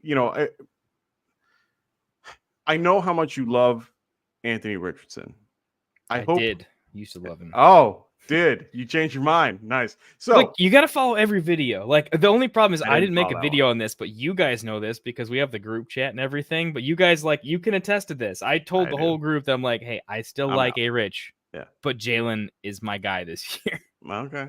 It's one of those things, man, that I was never on board to begin with. I saw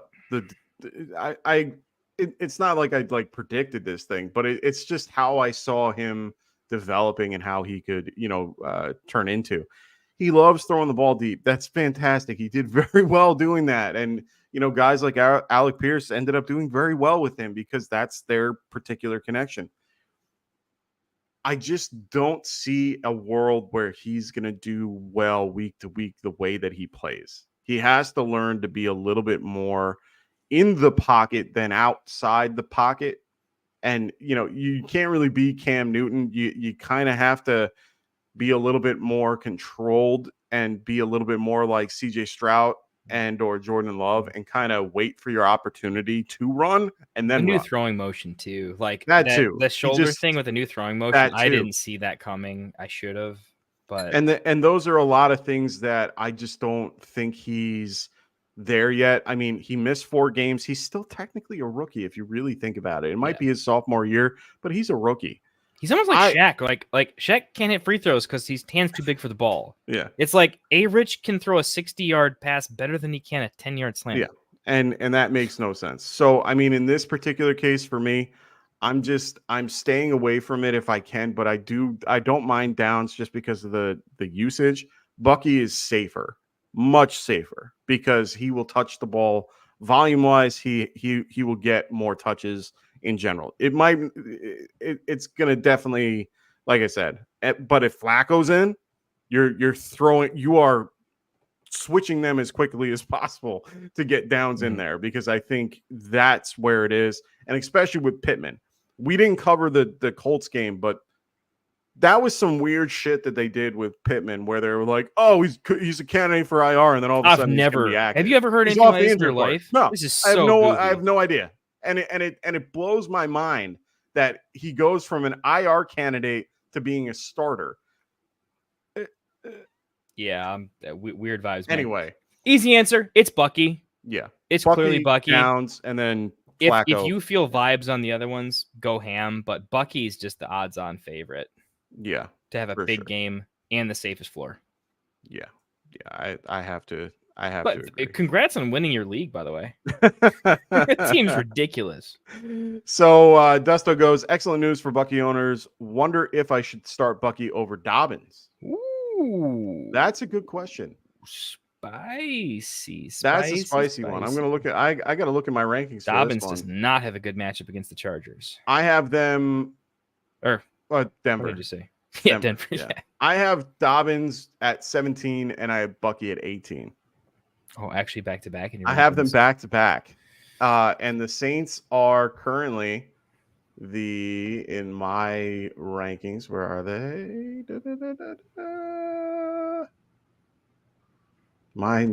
There they are. 13th against the running back so far this year. Denver is 10th. So these are two very tough matchups for both running backs. Gus Edwards is out. I'm gonna lean Bucky slightly. I'm leaning Bucky, dude. Yeah, I have to lean Bucky, unfortunately. I think Dobbins I'm is playing Dobbins more everywhere, though. explosive. Yeah. But and he's more involved in the passing game. Bucky looks really good. Like he looks really, really good. Here's my caveat. Half PPR going Dobbins, half PPR Bucky, full PPR Dobbins.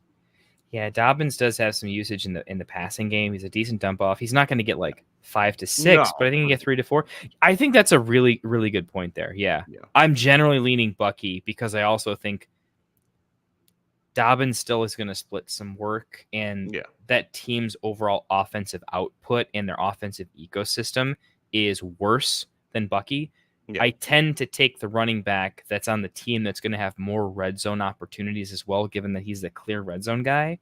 So who would you bet scores a touchdown between the two? I would take Bucky personally, and I think that's a big swing. Yeah. The only thing that I would look at as well is the over-under for these games. Like, we didn't cover the Chargers, but it's 35.5 over-under. I mean, that's wow. That's pretty low. That's very low.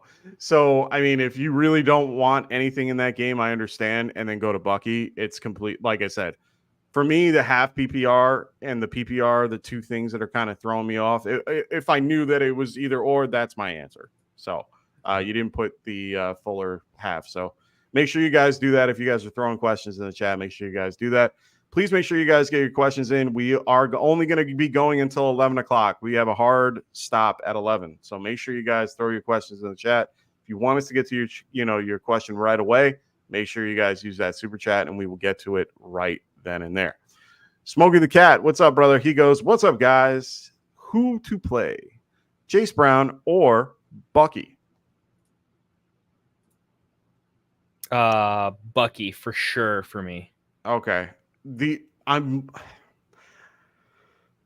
have Bucky at 18, Chase it at 20, going against the Giants. It's an I'm just concerned that like one player was fully cleared and he's gonna play, but I think that injury is gonna What if it's a blowout? Like if he was healthy, I don't think it's gonna be a blowout. I think people are underestimating this game a little bit. I don't think it is either. I'm just saying, like 47 over under with a 3.5 point favorite going to the like range of outcomes is all I'm saying. Like home. if they're comfortably leading or by one score, why would you run out the guy that's potentially limping along with an injury? Oh, 100%. But so is Zach Moss. I mean, Zach Moss is hurt and he's still going to play through it. I mean, they said that he's expected to play as well. So yeah, I might lean Bucky here. It's just Chase picked up the injury during the week. It wasn't a lingering thing. My historical thing is always if you pick up an injury midweek, that's never a good thing. Yeah, like that's just it's not great. It's like the old like, oh my goodness, you pulled a hammy on Thursday. That's not I was very upset because I already made the thumbnail for this week for one of them, and that was Chase Brown being on there. And like he was a smash. If he was fully healthy, this would be a smash spot for him. Absolute smash. It's tough. And I had him on there, and I'm like, oh, him and Bijan, and it's because they're 2 points from each other. So that's why I threw that on there, but it is what it is. Cap for life. What's going on, Cap? He goes, ladies and gentlemen, he goes 14-team PPR league, flex spot, Gibson, Mitchell, AD Mitchell, Dalton Schultz on the Texans. Thoughts on Vidal? I have J.K. Dobbins. Okay, cool. So first and foremost, it's Gibson. There's no question. No I don't question. think either one of us is going to have It would have to be a full point tight end premium, which it's not. Yeah. Yeah, this is a smash Gibson. Yeah. For Vidal, I like Vidal overall. He's going to definitely be the second guy, maybe, because Patterson beat him out a lot in camp. Vidal is a good pass blocker. Not a good pass catcher. But yeah, and he's a big dude. He's more of a pounder than anything. I think if anything, he's just good to keep on your bench if you have JK and just have him available if you need. Honestly, he's not someone I'm starting. He's not someone I'm trying to put in at any point. So I feel a little bit more comfortable just keep him on my bench for now or just, wait. I don't see much, but I understand the reasoning behind it. JK is JK. They are coming off the bye. I don't mind the pickup if you have J.K. Dobbins, but I would, I think you have more needs that are on your bench than to grab someone like Vidal.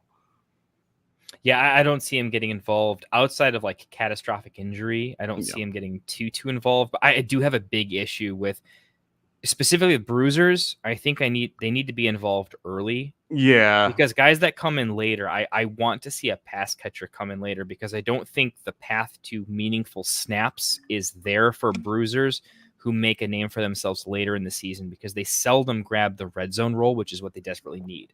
Their per touch, their valuable touches are low. They're getting all of the unvaluable touches where the real backs are getting the valuable touches. So the snap share can even be like deceptively even worse against them. I hope that makes sense. No, I completely understand. So we're both leaning here to kind of wait. Just be happy you got Gibson. What a smash spot, like that's awesome. Yeah, definitely. So Cap for Life goes, what are we doing with Devontae Adams? Unfortunately, you can't do anything with him. You have to keep him on your bench. There's no point in letting him go. I mean, he's not really a mind. He's not really a I like calling him a landmine.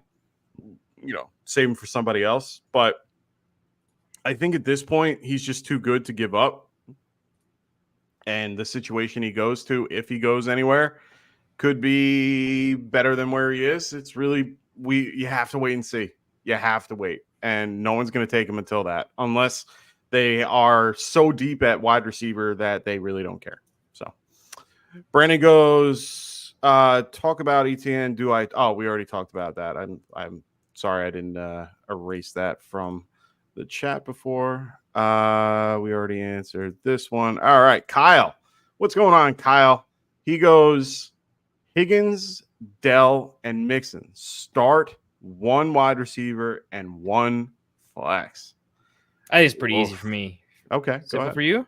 No, go ahead. Higgins and Dell for sure. Like they're both smash spots. Higginson's healthy. He's looking good. Mm-hmm. You got to take away Jamar, and Higgins is going to eat off of that. And never been a better spot for Tank Dell and then when he's going to have right now. He's going to have all the snaps, all the opportunity. Mixon, I am seriously worried that this is a game that they're going to just rotate in everybody. I mean, Ogunbowale didn't look too bad. Well, they have four running backs. They could they could have four guys that they're going to be rotating out. If Dameon Pierce is actually healthy, which they keep saying every week he is, and then all of a sudden he's out. He should be serviceable if he truly is healthy. He should if be he's serviceable. Out. Why risk it? Like, don't they? If you're the Texans, you're trying to make a real run this year. You're not trying to pander to the crowd, right? You should win this game handily. Keep Mixon healthy. I think this is one of those Keenan Allen. Like he'll be active. He'll play. Like if he is their most talented back, and if this game gets close, do you want some close touches going to Mixon because in one play here or there, healthy or not, he can go get it done for a play. Yeah, but I don't think his snap share is super high. So he's a little bit of fool's gold. I'm not starting Mixon anywhere that I can. I unfortunately have too many spots where I need him to start because I have no choice because that's what I'm going to have to do. But since you have a choice in Higgins and Dell, I'm going Higgins and Dell. Yeah, I agree. Gerson goes, with White looking out, Bucky. We already hit that one. Well, I didn't realize he hit it twice. All right, let me Nice. keep moving. All right, cool. So Dynasty is my life. Hey, Love man. it. I think that's for everybody in here. Hey. So 12 team super flex, half point, tight end premium. Okay. 5-0 in the trenches this week. Start 3. Ladd, Andrews, Brian Robinson, Trey Tucker, Hopkins, and Ray McLeod. Ooh. Gross. So Brian Robinson, if he plays, I'm okay with it.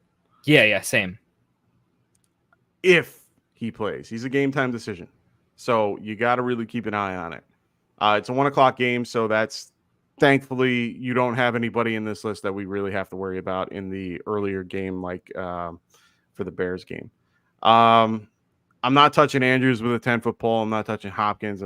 That's gross. I do Hopkins over Ray though. Yeah.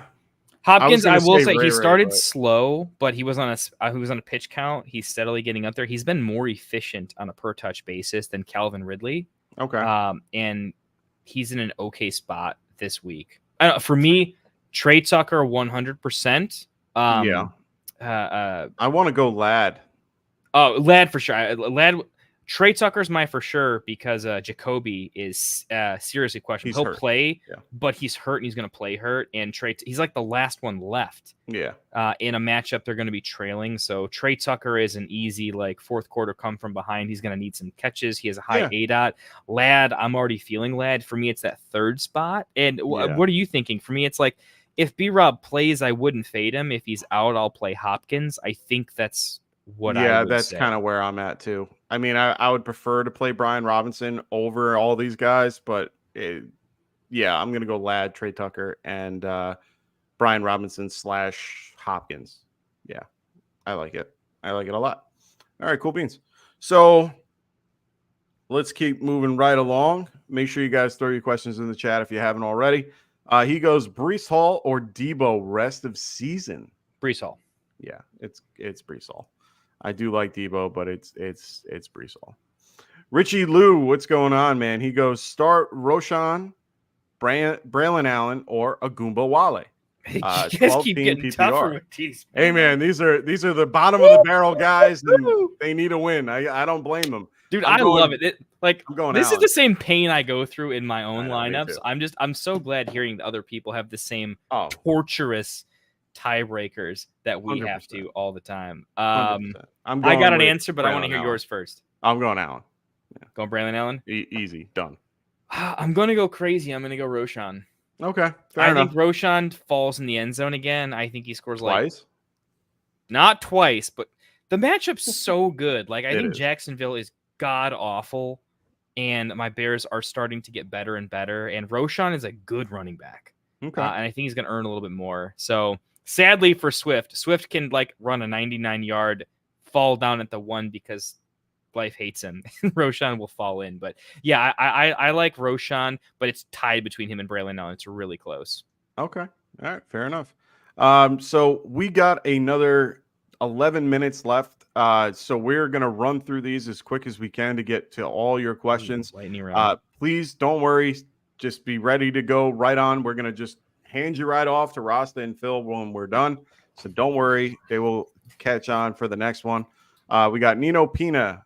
What's up, brother? He goes, you guys think starting Tolbert over Pickens at flex is crazy? This week, yes. Yeah. Pickens finally has a good matchup. I agree. Tolbert can outscore him. You got to go with Pickens. Yeah, I'm going to go Pickens here as well. I drafted Jalen Daniels in my 12-team home league. Good for you. I got irritated. They handed off near the goal line. Let him run. Oh, of course. We were talking about that before. I don't know why that's amen to that, bro. So so we got Sharon Mann. What's going on, man? He goes Tank Bigsby, Travis Etienne, and Austin Eckler. Who should I leave out? Bigsby it is. Jelly of the month. What's up, man?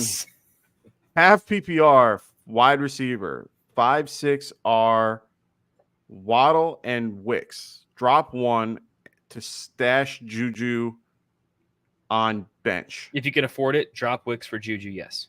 Yes, I would do that as well. I have both in one league. I like Juju everywhere. If you should be grabbing Juju as much as possible. I think he's going to take over the Rice Elite upside, like yeah, real huge. stuff. Yeah. Yeah, for sure. Chris goes flex Watson, Laporta, Tolbert, or Javonte Williams. Laporta, 52.5 over under. You can't beat that. That's a massive over under. Okay. Like if you're ever going to start Laporta, it's got to be here. Yeah. I'm going to Javonte is the safe play, but I'm going Laporta. Yeah, I'm starting. I have a league where I have in Laporta PPR. and I should call McBride. it in PPR. Yeah, I was going to say I have Laporta and McBride in one league, and I'm starting McBride this week.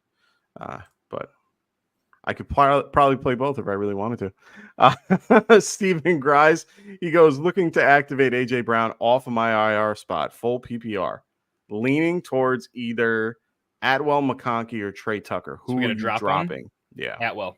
Yeah, I'm going Atwell too. Total dust. Cooper Cup's coming back week 7 or 8. Yeah. Atwell's time is basically done. Yeah, completely agree. Downs if AR plays or Watson. Downs. I'm going Watson's Downs. Fully healthy, can barely get 3 targets. Yeah, I don't like doing Christian Watson. Yeah, Christian Watson's not high on my list anywhere. Scotty Tuhati, what's going on, man? He goes half PPR, DJ Moore or Chris Godwin. This is a great question. DJ Moore, not close. Okay. I'm going to have to kind of agree a little bit. Saints are a little bit better. Jags just can't get anything done on defense this year. So, yeah. You're going to feature your number 1 wide receiver when you're over in Europe. Godwin could be smoking cigars by the end of the first quarter. I don't think the game's super close. Yeah. So if AR plays again, do I switch Downs for Tolbert in wide receiver 3? Do you want Tolbert or Downs? I like Tolbert. Yeah, I'm going to go Tolbert. Jason goes Bucky Irving or Chuba Hubbard. Finally, I disagree with Bucky. I'm on Chuba on this side. Yeah, I might lean. Chuba has passing game involvement. Bucky doesn't. That's big for me. Yeah, I agree with that too. Atlanta is 6th best against the running back, so I'm a little bit nervous about it, but I will take Chuba Hubbard in this matchup. So, Naren Nair, what's going on, man? Great to have you here. He goes, this one made me laugh a little bit. Darius Slayton or Mike Evans. I'm going to tell you right now, I don't care about the matchup against Marcus Lattimore.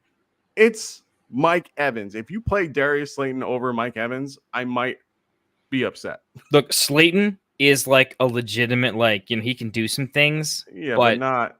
I like Slayton. I own him more places than I care to admit. No. He can also catch 3 passes. Yeah. That floor is way too low to risk. Yeah. No, I'm sorry. I'm a Giants fan.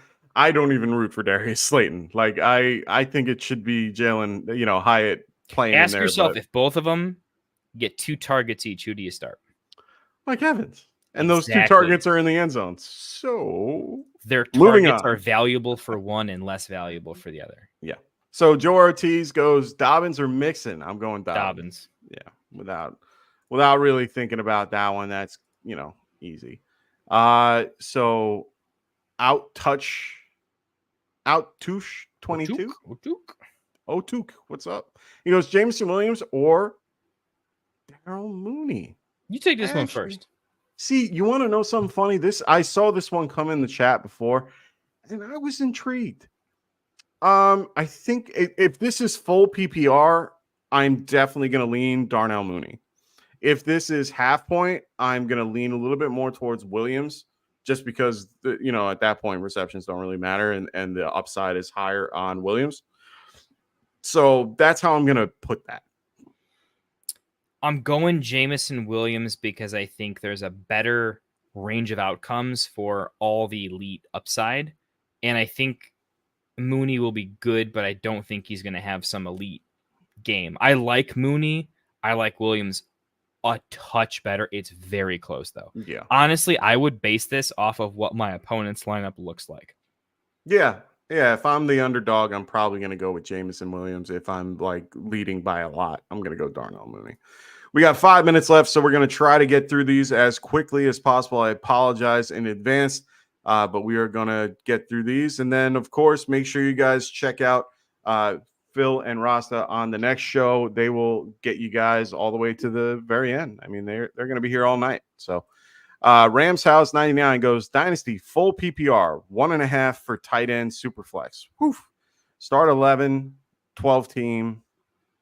I'm 3-7 lineup is Kyler, Caleb, Bijan, Justice Hill, Rome, Ladd, T. Hawk, McBride, Ayuk, Polk. I traded Bijan for Reed and JSN. Thoughts? Traded away Bijan. You're now short at Full PPR. running back. Yes. I like it. Now you're incredibly short at running back, and Justice Hill is your only running back, if I'm reading that correctly. Because he's 3-7, and I don't think he's looking to. Oh, if you're rebuilding, then I love it. Like, yeah. I think he's got a chance to come back and win some games, but in general, I just like that Reed plus JSN's arrow is way up, but it's even more up next year. Reed's arrow is already through the roof. When you take their combined values and their longevity and their combined points per game, I think you have a much better shot at having a league winner with Reed and JSN than having Bijan for another year in a league you're not going to win, not having those two assets and figuring it out. So I think you made a smart decision, an astute decision. Two guys on offenses that are ascending, going to be good for a long time, guaranteed roles, guaranteed talent. I think it's a good trade. I really do. And I think it was probably tough for you to make, but I personally agree. 2025 will be good for running backs. Try to get another first round pick and just draft two of the great running backs in that class. There will be a few. Okay. So Timbo Slice, Patreon talk. What's going on, Timbo? He goes, Pickens or Slayton, full PPR this week only. I like Pickens' matchup personally, even in PPR. Slayton can disappear out of nowhere. I've seen him do it plenty of times. He had a massive game last week, but don't forget Daniel Jones is throwing him the football. And Mike is a Giants fan and knows better that Daniel Jones can have an awful game out of absolutely nowhere for no reason. Yeah. It's a better matchup overall against the Bengals, but I do like Pickens a little bit more, and it's only by a little, and I don't like Pickens at all. So I'm going to go Pickens. Adam, what's going on, man? He goes, should I trade my Garrett Wilson, Amari Cooper, and Dobbins for Diggs and CMC? My team is Daniels, Dobbins, ETN, Hunt, Dowell, Bigsby. Wide receivers are Chase, Wilson, Amari, Kupp, Ladd, Pitts, Ingram. I wouldn't do it. It's full PPR. No? Well, you can get a better deal than that, is what I'm saying. Like, yo, yeah, 100%. CMC, I wouldn't go CMC. Oh, but he might not even play this. Like, No. The CMC owner is trying to bend you over a barrel because he's CMC. 100%. Yeah. Like, put it back on him and say, like, you want to own CMC and not have a shot in hell at winning the league? Keep him. Yeah. See what else you get. Yeah. Throw it back at him. Like, this is one of those, you are in the power of the negotiator. He has CMC, and unless he's like 5-0 and is trying to like work around that, put it back on him. You can leverage for more here. Yeah. 100%. 100%. James Williamson, what's going on, man? He goes full PPR flex. Tank Dell or Wan'Dale Robinson? Tank Dell. Giants fan, man. Yeah, I was gonna say it's still tanked for me though. Yeah, I didn't even have to read your mind there. Saucy Boa, what's going on, man? He goes Tyron Tracy Jr. or Javonte Williams. Appreciate it. I'm going Tyron Tracy if Devin Singletary is ruled out. It looks like he is going to be a game time decision at this point. They said he's trending in the right direction. But I'm going to say Tracy. Same. If so-and-so's out, yeah. So start 3, DJ Moore, CeeDee Lamb, Marvin Harrison Jr., T. Higgins, Brian Thomas Jr., Drake London. Start the first 3 that you listed. Amen. Yep. I'm sorry. They're all the best, and they have the best matchups. Yeah. So 100%. Yeah. These are going to be our last questions, so make sure you guys stay tuned. We have 5 more left, and then we will be handing this off to Rasta and Phil. Thoughts on Jalen Tolbert and Juju moving forward as a decent flex option? Juju is a perfect flex option. I love it. I'm doing it. High-end flexes. These are elite. Yeah, flex he's options. a wide receiver 2 Both or of them. 3. I like Juju over Tolbert by a hair Me personally, but I think they're both pretty elite. Juju is more talented. Building, whatever. Building in a dynasty rebuild. Are y'all holding on Gibbs or selling him high? You're not even selling high on him yet. No, You haven't seen I'm the not best yet. selling him, You're holding and because the high comes when Monty loses a step and he becomes CMC light and scores 20 points a game, not 16. You're 100. still holding. You can sell high, but you're not selling high enough yet. Hold. Look at Dynasty in a 2 to 3 year window. In a 2 to 3 year window, Gibbs gets better in a year. Yeah, 100%. You can still sell, but wait a year, bro. I'm not getting rid of Gibbs, and I wouldn't unless I'm getting a freaking steal. Tyrone Tracy, Chase Brown, or Najee Harris. I think we both agree that it's Tyrone if Singletary is out. If Singletary 100%. plays, I'm going as Harris. ugly it is. I think I'm going Najee just because I hate the Chase Brown injury and weird things can It's happen. unfortunately, and I would have told you Chase before the injury. Heard. Yeah, agree. So Nick goes, should I trade Worthy, Zay, and Wicks for Tyreek Hill? If you No. can get that deal done. Oh, you do it? I would. Heartbeat. I don't trust Tyreek yet, and I think Worthy gets better. as the You're year buying. goes on. You're buying the dip. I'm taking it. It's Zay Flowers, right? Yes. I'm assuming so. I think Zay Flowers' rest of season is above Tyreek straight up. Yeah. I don't agree. I think I mean, Lamar Jackson's the number one quarterback, and they might not ever have a quarterback in Tampa. And I think Tyreek might demand a trade if they don't fix something. Okay. Tyreek can go retire and do the podcast thing, man. He doesn't give a shit. 2 more years. If you told me real quick, if you told me that they have competent quarterback play at any point in the season, yes, but I'm seriously questioning if they ever get it. Understood. I'm not high on Worthy. Wicks is, whatever, and then Zay is the only good part. I of agree. Wicks shouldn't even be in the question. Yeah. I'm just high enough on Zay. Yeah, understood. Fair enough. I couldn't do it. Kendall would. I could look bad though. I could look real bad there. So last question on our particular night. Please stay tuned. We're going to hand you guys off to Rasta in the chat. He goes, yo, this is Andrew Burwell. He goes, yo, do I start Singletary? Oh, there he is. Do I start Singletary, Tyrone Tracy, or Gibson if Cook is out? So that's going to be a harder question because you need to know if Cook is out and he plays Monday night. Right now, we are under the impression that he might be a game time decision at this point. I see him as a game time decision. I think I'm going to roll with Gibson, and I don't really like it. He's the safest play. Don't get caught being cute and get screwed. Gibson's already in a good spot.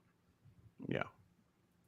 What's up, CEO? Fearless leader. How you guys doing, man? Did you Just enjoy had the to come show? across the show a little bit. Yeah, no, it was great listening to you guys, getting everything ready.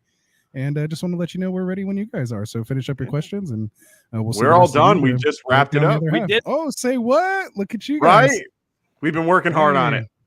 There you go. Hey, man, All big right, shout you out guys- to our boy Thomas, by the way. I think $4. hit the trifecta. I think it was 3 super chats. I don't Yes. know. Oh, Thomas, appreciate you, Thomas. you're the freaking man, dude. Yeah, we and appreciate you even you, stopped Thomas. listening after all that? Well, No, you he can says my listen back earpods to it. died and I had to stop listening at work. Just heard your comments about Tolbert and Juju. I like it. Hey, man, I love it. I love the dedication, guys. I really Thomas, do. I want to see you in the mock drafts next off season. Yes, All right, man. I want to please. see you with the rest of us degenerates, Mock like draft on a nightly tourney. basis, baby. Yeah. Oh, yeah. So make sure you guys, if you haven't already, check out the description below. We have our sleeper channel in there. It's a private Let you guys sleeper wrap it group. up. Later, brother. See you guys soon. We have our sleeper channel that's in there. That's private. That's a fun group of guys. All these guys right here, if not more, are always in there. So make sure you guys check that out. We're always talking football in one way or another. So make sure you guys check it out. Make sure you guys also check out our other channels as well. We got Phil's channel, The Extra Point, as well as this guy right over. I'm somewhere. Yeah, you're behind. I'm here. The thing. At the Fantasy Football tab. There he is. And then as well as with the Fantasy Tycoon himself. Make sure you guys check out all of our other shows. Make sure to support them, like and subscribe. Also, make sure you guys keep an ear out. We have another show in the works. So make sure you guys are just keeping those notifications on, and we will get you guys those shortly. Also, make sure you guys, like I said before, we were talking about Underdog Fantasy or Underdog. Make sure you guys check out Underdog. Use promo code GetRight in those states right there, and they will help you with 50% deposit. So make sure you guys, they will help you out 50%. You put in 10, they'll give you 20. Several of our shows every week. 10, we're going over good bets. So yeah, can we've been play doing good with along that. with us if you're new, and we'll have fun together. Yep. And make sure if you're new to the show or new to the channel, make sure you guys check out all the other shows that we have. They're all listed here. Make sure you guys just pause it. I'm just trying to do this real quick. We have shows every night, Monday, Tuesday, Wednesday, Thursday, and Friday. We got multiple shows on, for a few of them. So make sure you guys check us out every night. It was great having everybody here. So thank you for everybody in the chat. Joe, Thomas, thank you again for your contribution. We really do appreciate it. Thank you to everybody that listened. We really do appreciate you guys and hope to see you guys next week. I'll be back, hopefully, on Sunday morning, barring emergency. I am trying hard to get back in time to do this show. I have committed to trying really. I think this is my 5th stream this week. I'm trying to make a 7-day thing here. I've been away for too long. I'm back in the streets. I want to do a Sunday show with you so bad. Hey, man, I'll be there. So make sure you guys check us out on Sunday morning at 11 o'clock. We'll break down actives and inactives and get you guys ready for those first 1 o'clock games and give you guys any of the breaking news that comes in or, making sure you guys are ready to go. So I will see you guys on Sunday. I'll answer Thomas because he's been very good. I'm talking with the Brees Hall owner, potentially my Debo for Hall. My lineup would be nice. Okay. I don't hate it. I like it. Yeah. I like it a lot. Go for it. So for everybody here at Get Right Fantasy Network, great to have you guys. For Frank, Dustin, Tycoon, this guy over there. That guy over there. Phil, I'm used to being on the other side, so for me it's always like this. And then for Phil, for Rasta, everybody, I hope everyone has a wonderful week 6. Can't wait. Wake up early, set those alarm clocks, make sure you have those lineups filled out for that London game. So don't worry. Gibson, good luck to everybody. It's gonna be a fun week. Grab another drink. We got 2 more hours with Rasta and Phil, baby. That's right. Go check out Rasta and Phil. We're going to hand you off right now. Have a wonderful night, everybody. Peace. Wanted to write fantasy is the play. Marking nothing, but I tune in every Friday. Strategies provided.